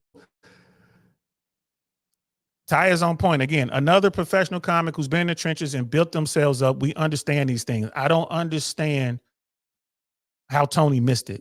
I don't understand how Tony missed it. We got the solution in the building. What's good, fam? Yeah, man, we can do that. We can do that. If you want to get that done before the election, bro, like hit me up. Hit me up. Let's get some people, let's get some folks who's gonna have the real conversation though. Let's not get, like this, just the weirdos, the radicals on either side. Let them stay in the chat, right? But we can have that conversation. Absolutely, we can have that conversation. That would be a pretty decent show. Because even just reading that, I'm not necessarily 100% on board with the riot part. But I would love to have that conversation, man. Yeah, I like that idea, man. Hit me up, man. Let's get that going. let's do it. If you want to do it before the election, we got to do it before Tuesday. Let's make it happen. Even we could do like a special Saturday show or something like that. If we had to, I can send out the links. We get the, what I'm saying? We just get a good, like you said, good little town hall. I want to have that conversation. I just hate it when we have these conversations and then we get some random, weirdo that pops in. And then like if I put the link in the chat, they jump in and then they just, go on racist rants and say, words. They just basically trying to get the stream shut down. We want to avoid that. But man, we want to avoid that. But yeah, but our weirdos are cool. I'm talking about the people we don't know who just come in and they try to just shut us down. We don't want that, but we want to have a conversation with our weirdos. Like we want to have a conversation because I could be on some weird shit my damn self. So we want to have a conversation with our folks and actually, get it out there. I like that idea, man. I like that idea. Hit me up, bro. Hit me up. Do me a favor. Hit me up either on WhatsApp or I'm Christian. Hit me up on Telegram or Instagram. Hit me up. Let's try to make that happen. Who you got in mind? Let's get that. Especially if we get our brothers in there. We know it's going to be a good conversation. But let's get back to Tony. I don't even want to hear the joke is. I'm so tired of hearing it. States of America with open arms. And by open arms, I mean like this.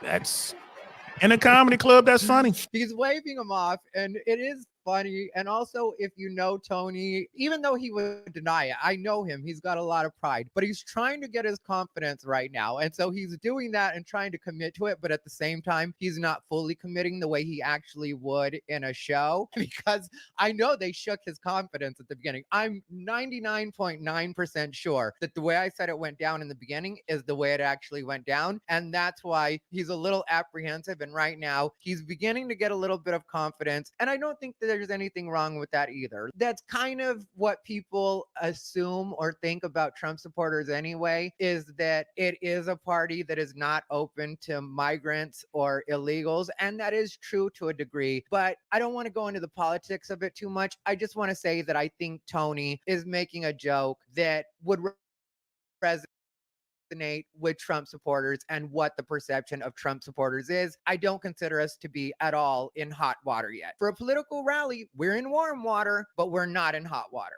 But I just wanted to pause Ty right there. Like Ty is right? He's part of he's a gay man. LGBTQ community. Like I said, he's a funny comic who's gay. He's not a gay comic. He's MAGA. Look at the hat he's wearing. This is where he is politically. He's on that side. He's in that camp. Right. And this is why I really wanted to use Ty's video to react to this, because we're talking, you know, like this bit, like, you know, welcome you with open arms was more like, no, go back. Okay, like, okay, that's funny. That works with any group. You could be saying that about, you know, Hispanics. You could be saying that like Puerto Ricans, Mexicans, Dominicans, Panamanians, right? You could be saying that about Black folks. You just have to change the premise up a little bit. And it's like, maybe like, come to our, you know, barbecue. We'll welcome with open arms. Like, no Black people, no Asian people, no Italian people, no whatever. That's comedy, right? That's just comedy. But again, the problem is where he is, right? And who he's performing in front of. That's the problem. He's performing in front of the whole world. So, and again, Tony came out that joint and he's trying to fill out the audience. They didn't know him. And this is a guy who's used to thunderous applause, standing ovations, and all that kind of stuff. Now it's like he's back to doing open mics. He's going into hostile audiences. I've done a million shows where I walk in and I'm like, woo, this might not go well. I remember I did a show in East LA once, bro, and I was, whoa, like, man, I wish I had a pistol, but it didn't matter because they got AKs. But I modified my bit. I modified my material. So it was like a good time. I mean, from the moment I went on, they brought me up. They're like, oh, yeah, coming to the stage. You know what I mean? Yeah, DL Saint. They brought me up and they're playing some like hardcore hip hop.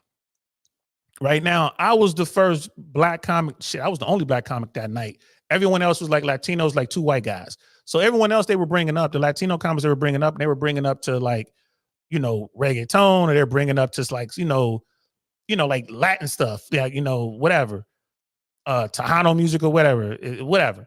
So they brought me up to hip hop, and I turned around to the DJ. Like the first things out of my mouth was, man, how come you could bring me up to Elvis Crispo or something like that, bro? You could bring me up to, you know what I mean, to Hector Lavoe. And I got to laugh. So right away, it's like, I'm trying to let everyone know that I'm familiar with your community as well. Now, this is mostly Mexican, but they get it, like, oh, okay. And I was saying my little broken Spanish or whatever. There was a shot collar in there. I'm checking it all out. Like, boy, I better, it's gonna be hard getting out of here if I mess this up. I modified my bit and I went and I did my thing. I changed one of my jokes and it worked. I was early on too. I am still open micer. Like, I'm just barely coming away from the open mics. This is one of my first book gigs. They actually invited me down to come do the gig. I don't even think I got paid, but I got like free drinks or something like that. I was happy to have it. But I read the room immediately. So if I'm in a room full of Koreans, I know what kind of jokes I'm going to do. I'm going to use my broken Korean, annyeonghaseyo, and all that kind of stuff, right? If I'm in a room with Mexicans, I got Mexican jokes that I can use, right? If I'm in a room with, you know, Colombians, Cubans, Dominicans, I got jokes for that. Tony walked in here. He's not in the trenches working all the time. He walks in front of these people and his confidence is shook. He's like, uh-oh, I don't know what I'm going to do. So what's your go-to? You're going to go to your strongest joke. And his strongest joke is probably the pile of trash joke, pile of garbage joke or whatever that he ran. So that's what, and again, this is what me and Ty can let y'all know, that the inside, like what he was thinking when he was standing on that podium in front of the whole world. He keeps ratcheting it up, right? And so let's get to the next, because he's headed somewhere. So let's carry on. And these Latinos, they love making babies too. Just know that. They do. They do. There's no pulling out. They don't do that. They come inside, just like they did to our country.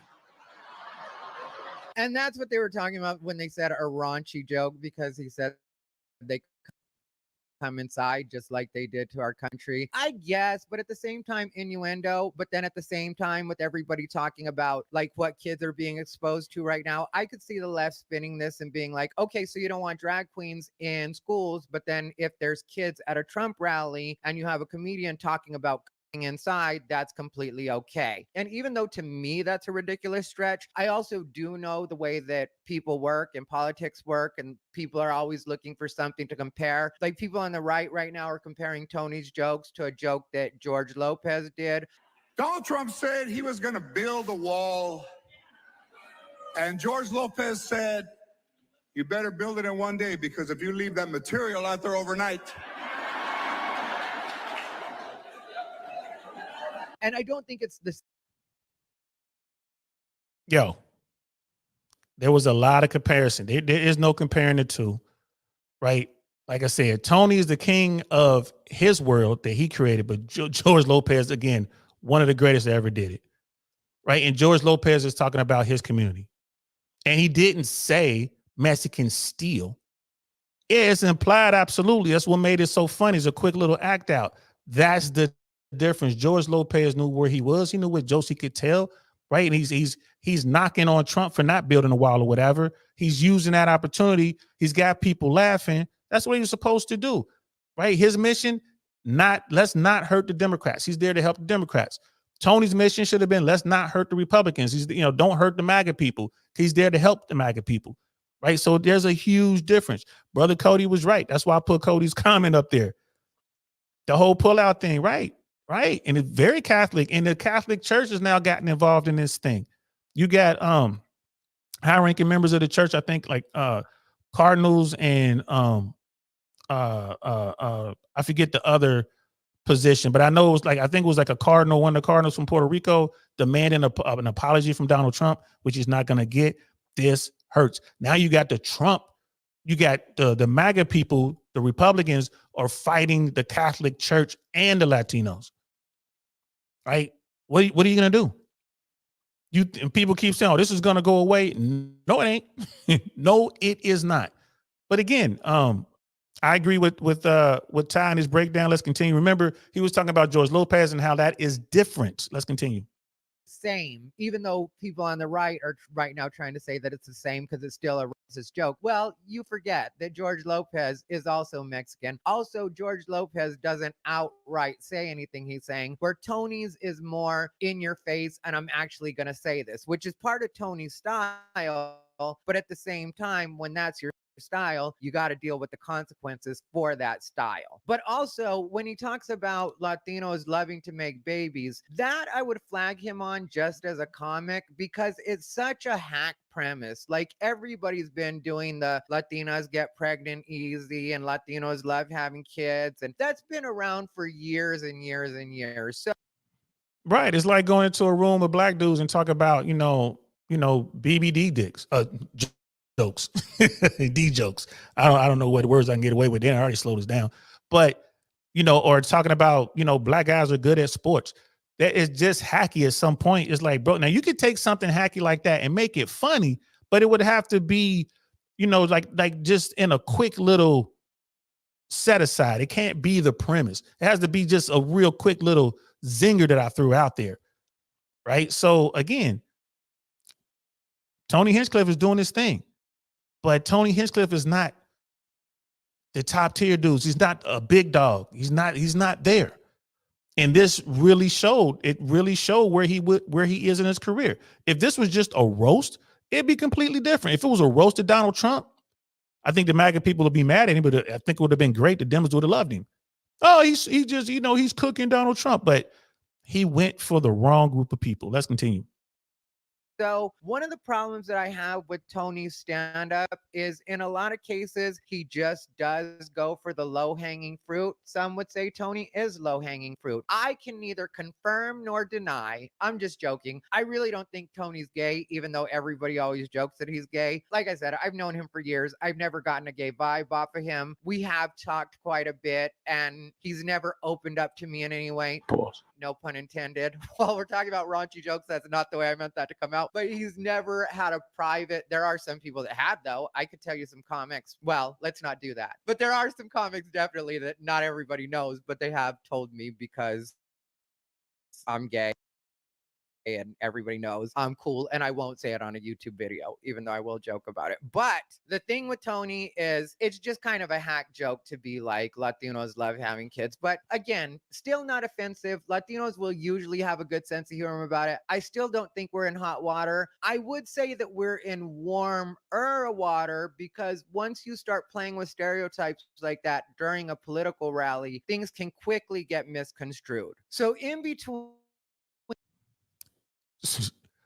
So look, guys, I can tell you right now, bro, Tony ain't gay. And I got a story for you. Everybody sit down, please. It's story time. It's story time. Look, Tony ain't gay. Like I say, I've watched Hinchcliffe do his thing from the very beginning. Like I said, we never worked together. I never invited him to do any of my rooms, any of that, or whatever. And then he took off with the comedy battle, the battle comedy thing, and then that led to Kill Tony. So one day, this is man, this must have been like 2015, 2016. I'm at the store. I'm on the patio. I'm talking to my friends. Asking them, my friend, one of my friends was bartending. I'm up there to meet someone, right? And I'm sitting there talking to this female comic. I forget her name. I didn't really know her. I just saw her sitting there. The patio was full. She's like, "Hey, can I sit here?" I'm like, "Yeah, go right ahead. It's all good."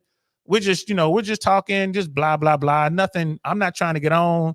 She ain't trying to get on. We just talking shop, right?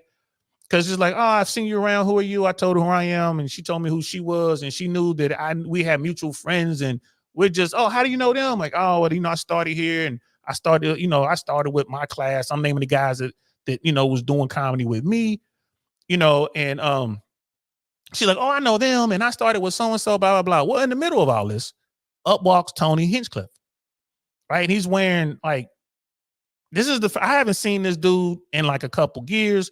Kill Tony is like rocking. You can tell like he's making money now. His wardrobe reflects it. Dude had on like some designer jeans, right? Decent shirt, nice leather jacket. He comes walking up, and he sees little shorty that's talking to me. I forget her name. Forgive me. Blonde comedian. She was, attractive. And he starts talking to her as if I wasn't sitting there. Like it was like a B movie.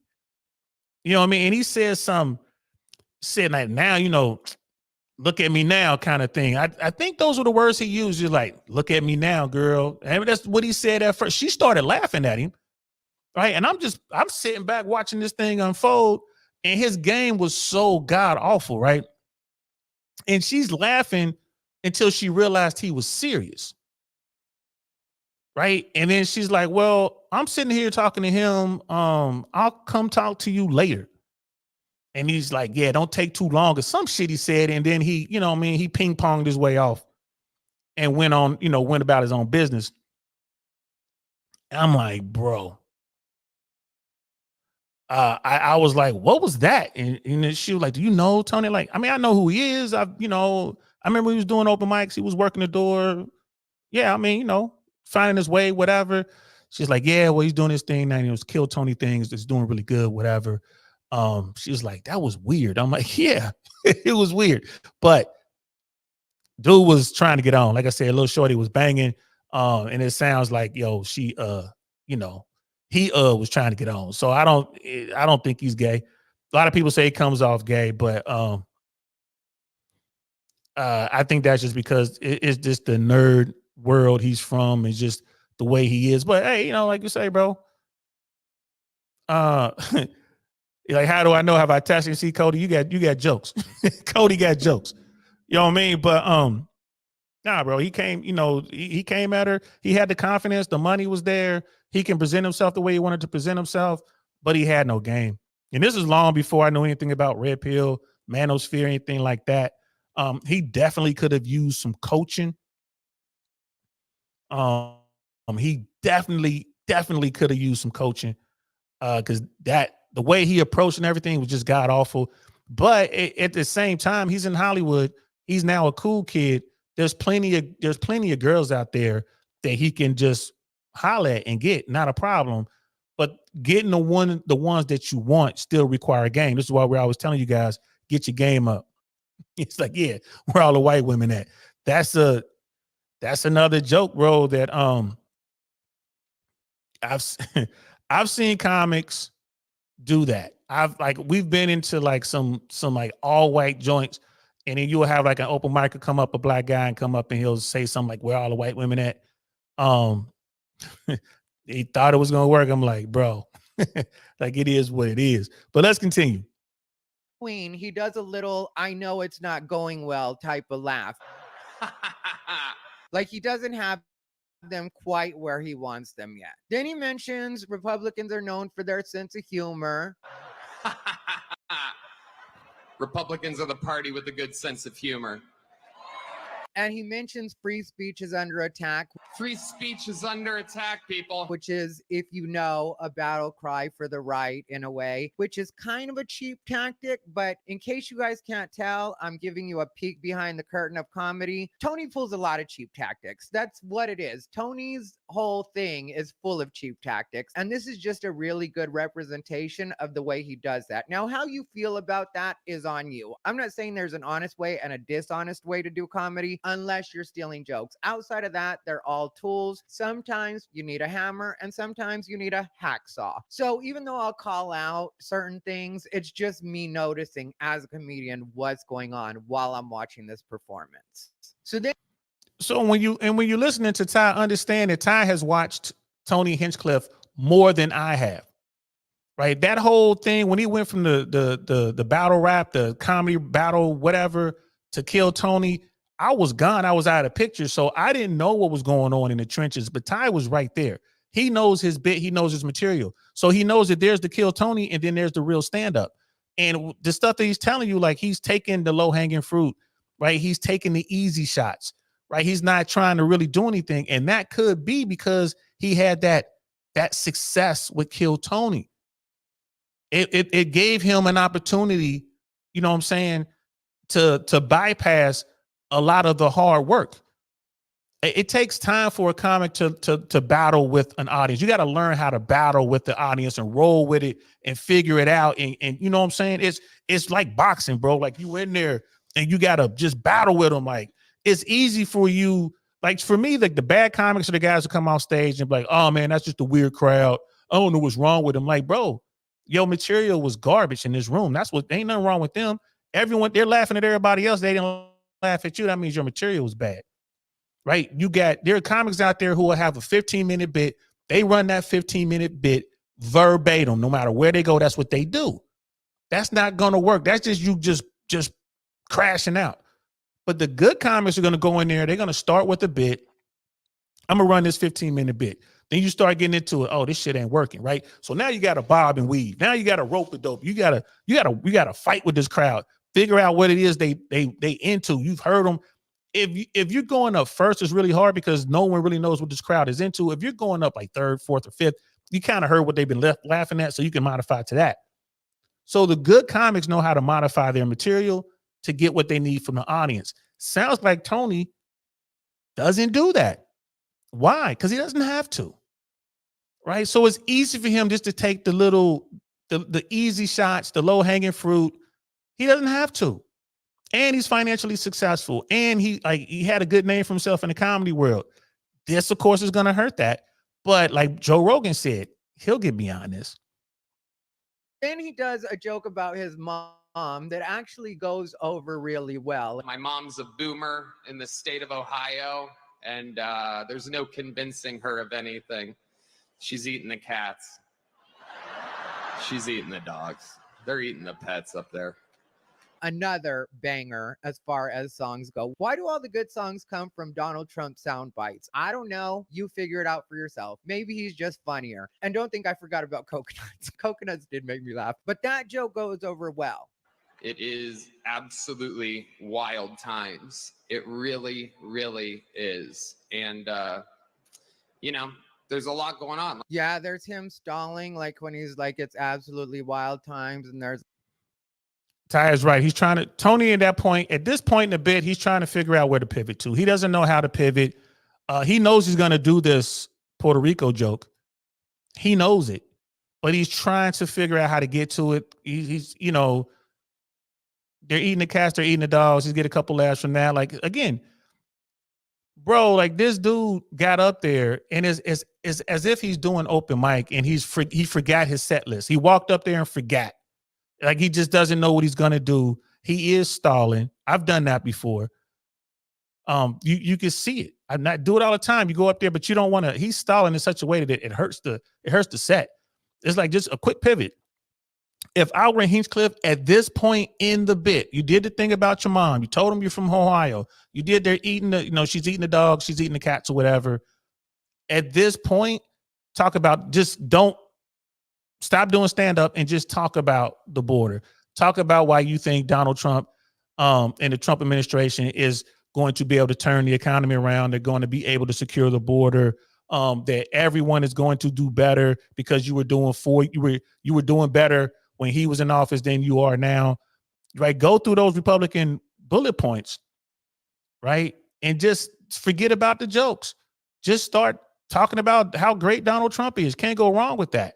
And just tell people how brave they are for wearing their American flag shirt. Now you roasting them a little bit, having fun with it a little bit, and then end on that. But he didn't do any of that because he's not used to fighting with the crowd. He doesn't know how to roll with them punches. He doesn't know how to do that because he got to skip all that. He went from doing what he was doing to bam, kill Tony. And it was a lot that he missed. And he didn't go back because a lot of these people don't have love for the art form like that. They don't care to go back and get better. They're just like, shoot, man, I'm making money, man. I'm just gonna do this kill Tony thing and get this bread. If you don't like the fact that I'm not a true comic, I'm not a true stand-up like you, whatever, I'm about to go jump in my Ferrari, right? Something like that. There's nothing wrong with that. He's gotten to the bag. He's good. So maybe Rogan. Well, maybe what Rogan was saying makes sense. Maybe Tony Hinchcliffe is going to look at this and like, you know what? I got to become a better stand-up comedian.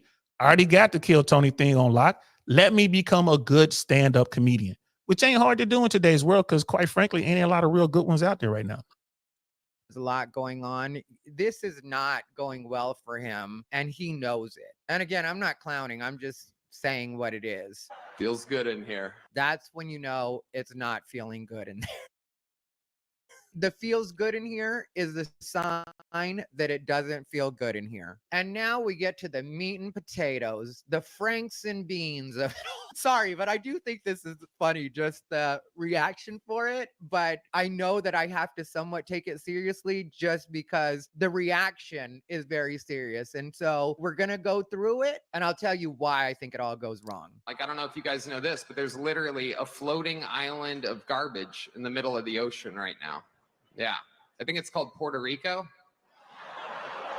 Okay, all right. Okay, we're getting. Did y'all hear those O's? It was, you hear some laughter, and it was, oh, did y'all hear that?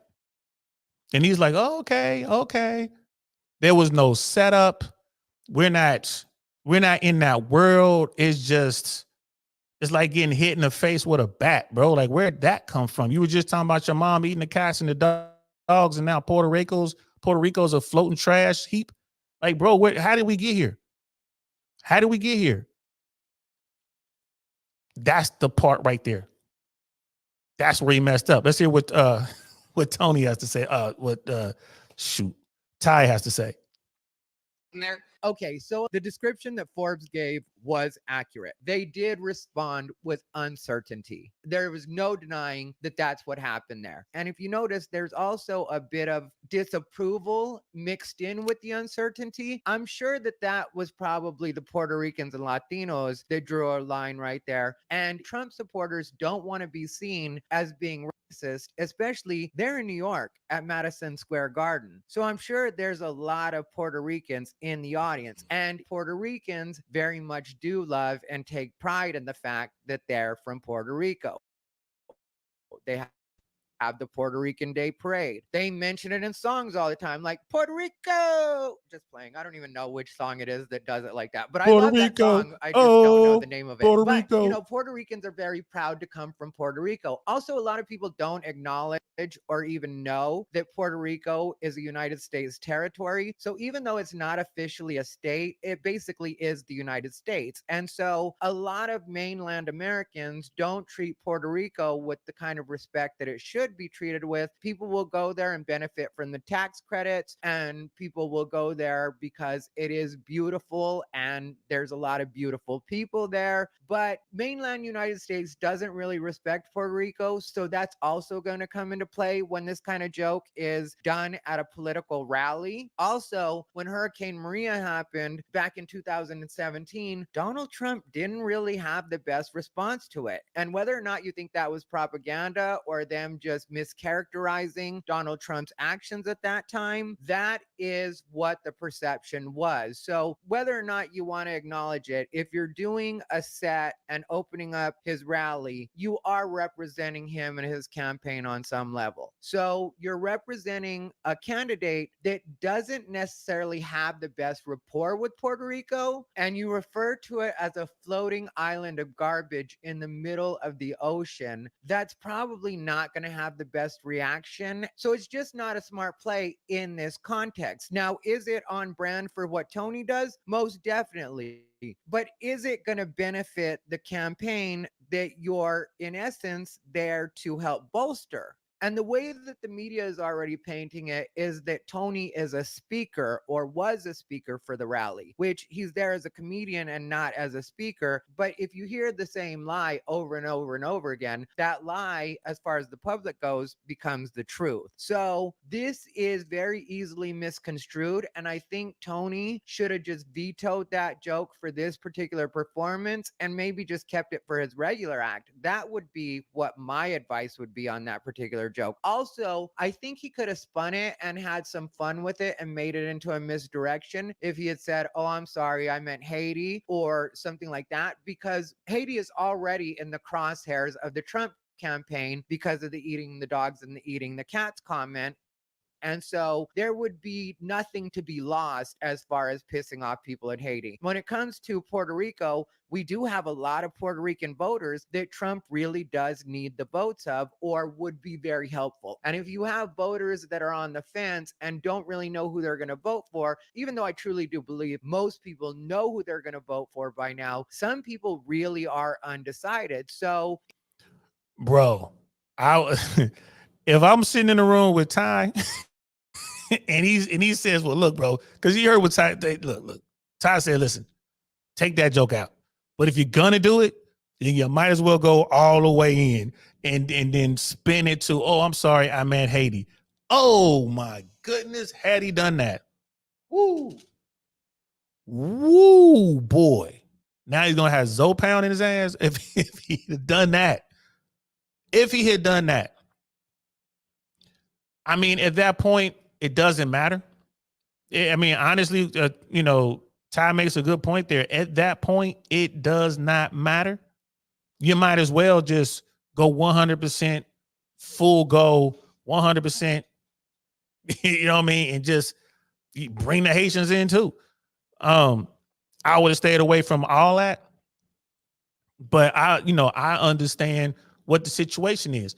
And what Ty was saying is, hey, man, you're supposed to be here to help this organization, be in the Trump campaign to get into the White House, not hurt them. And they absolutely hurt them. Yeah, and yeah, bro did just call Haiti garbage. And bro, but from a comedic standpoint, if you're gonna do it, you might as well go all the way in. You might as well go all the way in. And I would have said stay away from it.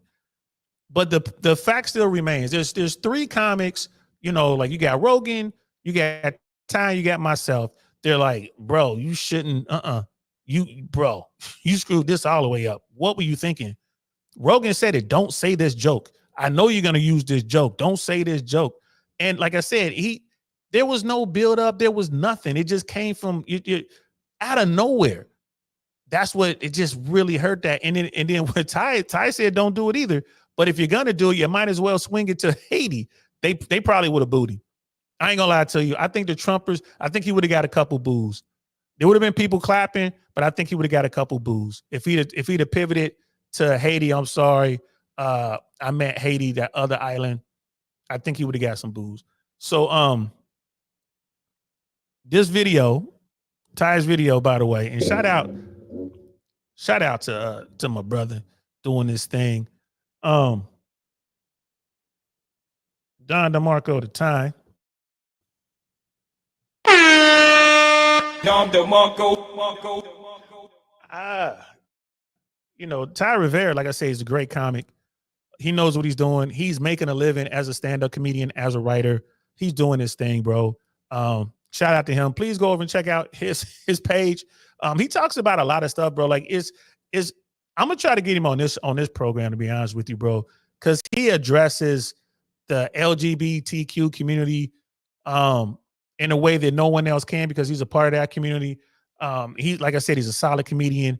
The guy's been, living on stand-up for 15, 20 years. That's, he's out of LA. He's in Texas now. He's in Austin. Even Cody said that would have been way worse. But it's like, yeah, I'm with you on that. Like, ooh, if you're gonna pivot to that. Like, oh my goodness, you want to talk about crashing out all the way? I've seen comics do it. I've seen comics go there, bro. Brian Keith Etheridge was one of those comics, bro. He's director, comedian, writer. He would go there. I've seen people get so mad at him. But it's like, bro, but he ain't lying. Like, the stuff he's saying is on point. But he be talking about religion, talking about race.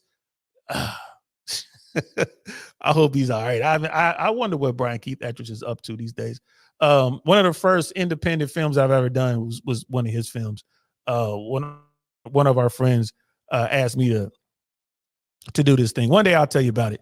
But it was on one of probably the number one racial taboo out there.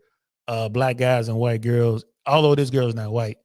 But anyway, I'm not gonna talk about it. But I did it. They asked me to play the black guy. It's the first time I ever had to do like sex scenes.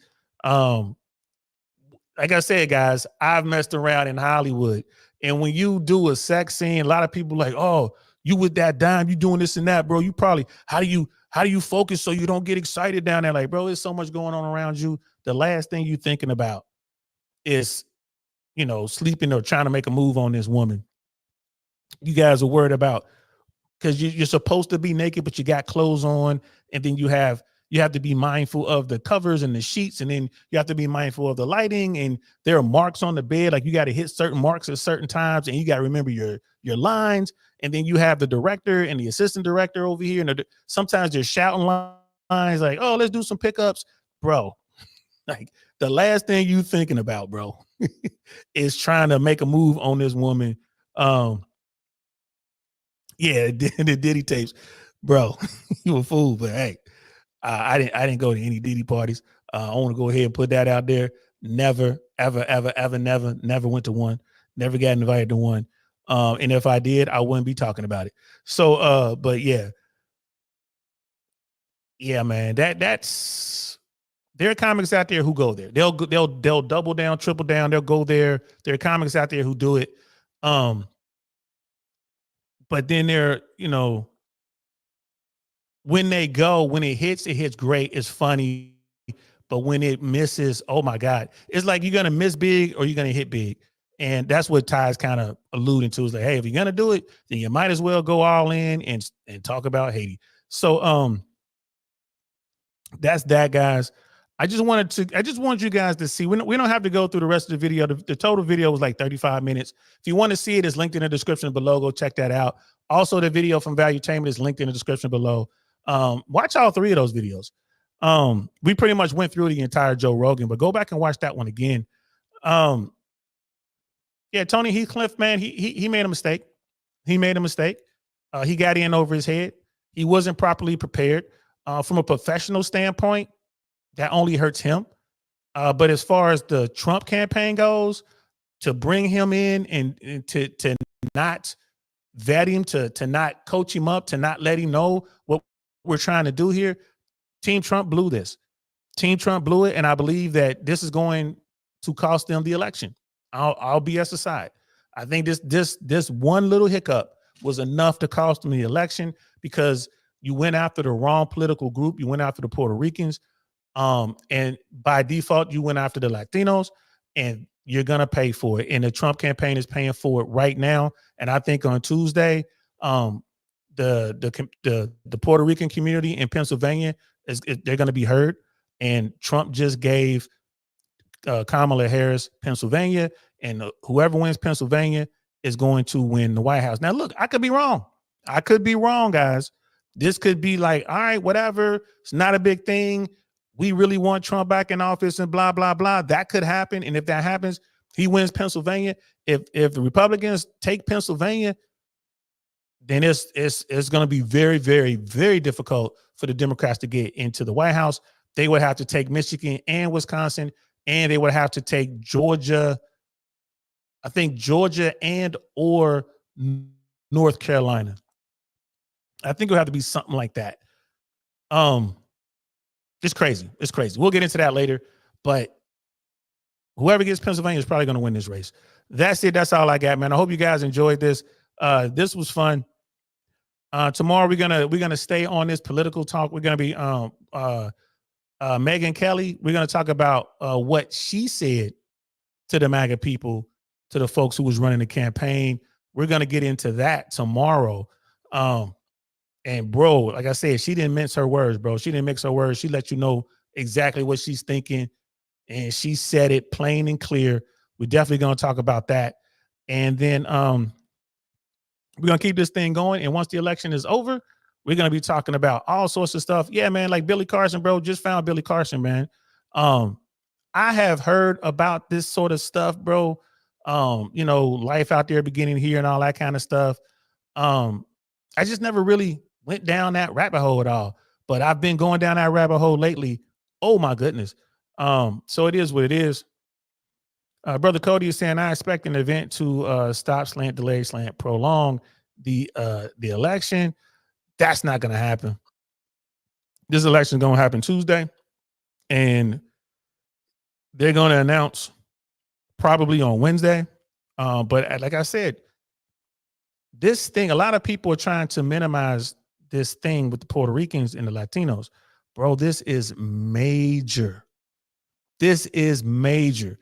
I mean, bro, like they're already talking about Pennsylvania, but I think there's a strong Latino community in North Carolina. That's a close race. Same thing in Georgia, close race. We're going to be talking about the female vote tomorrow.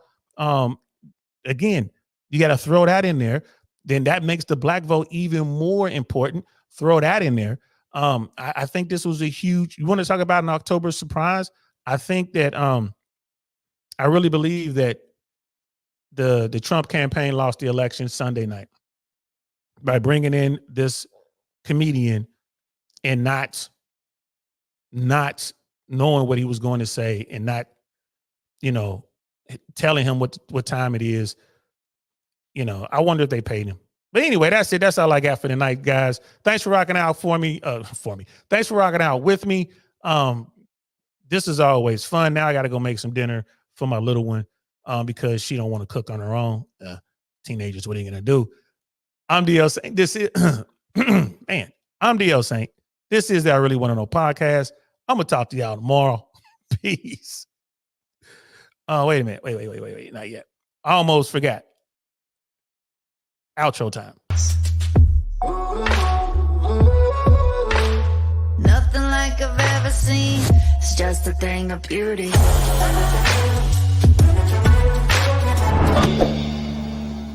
Darn, that's the end.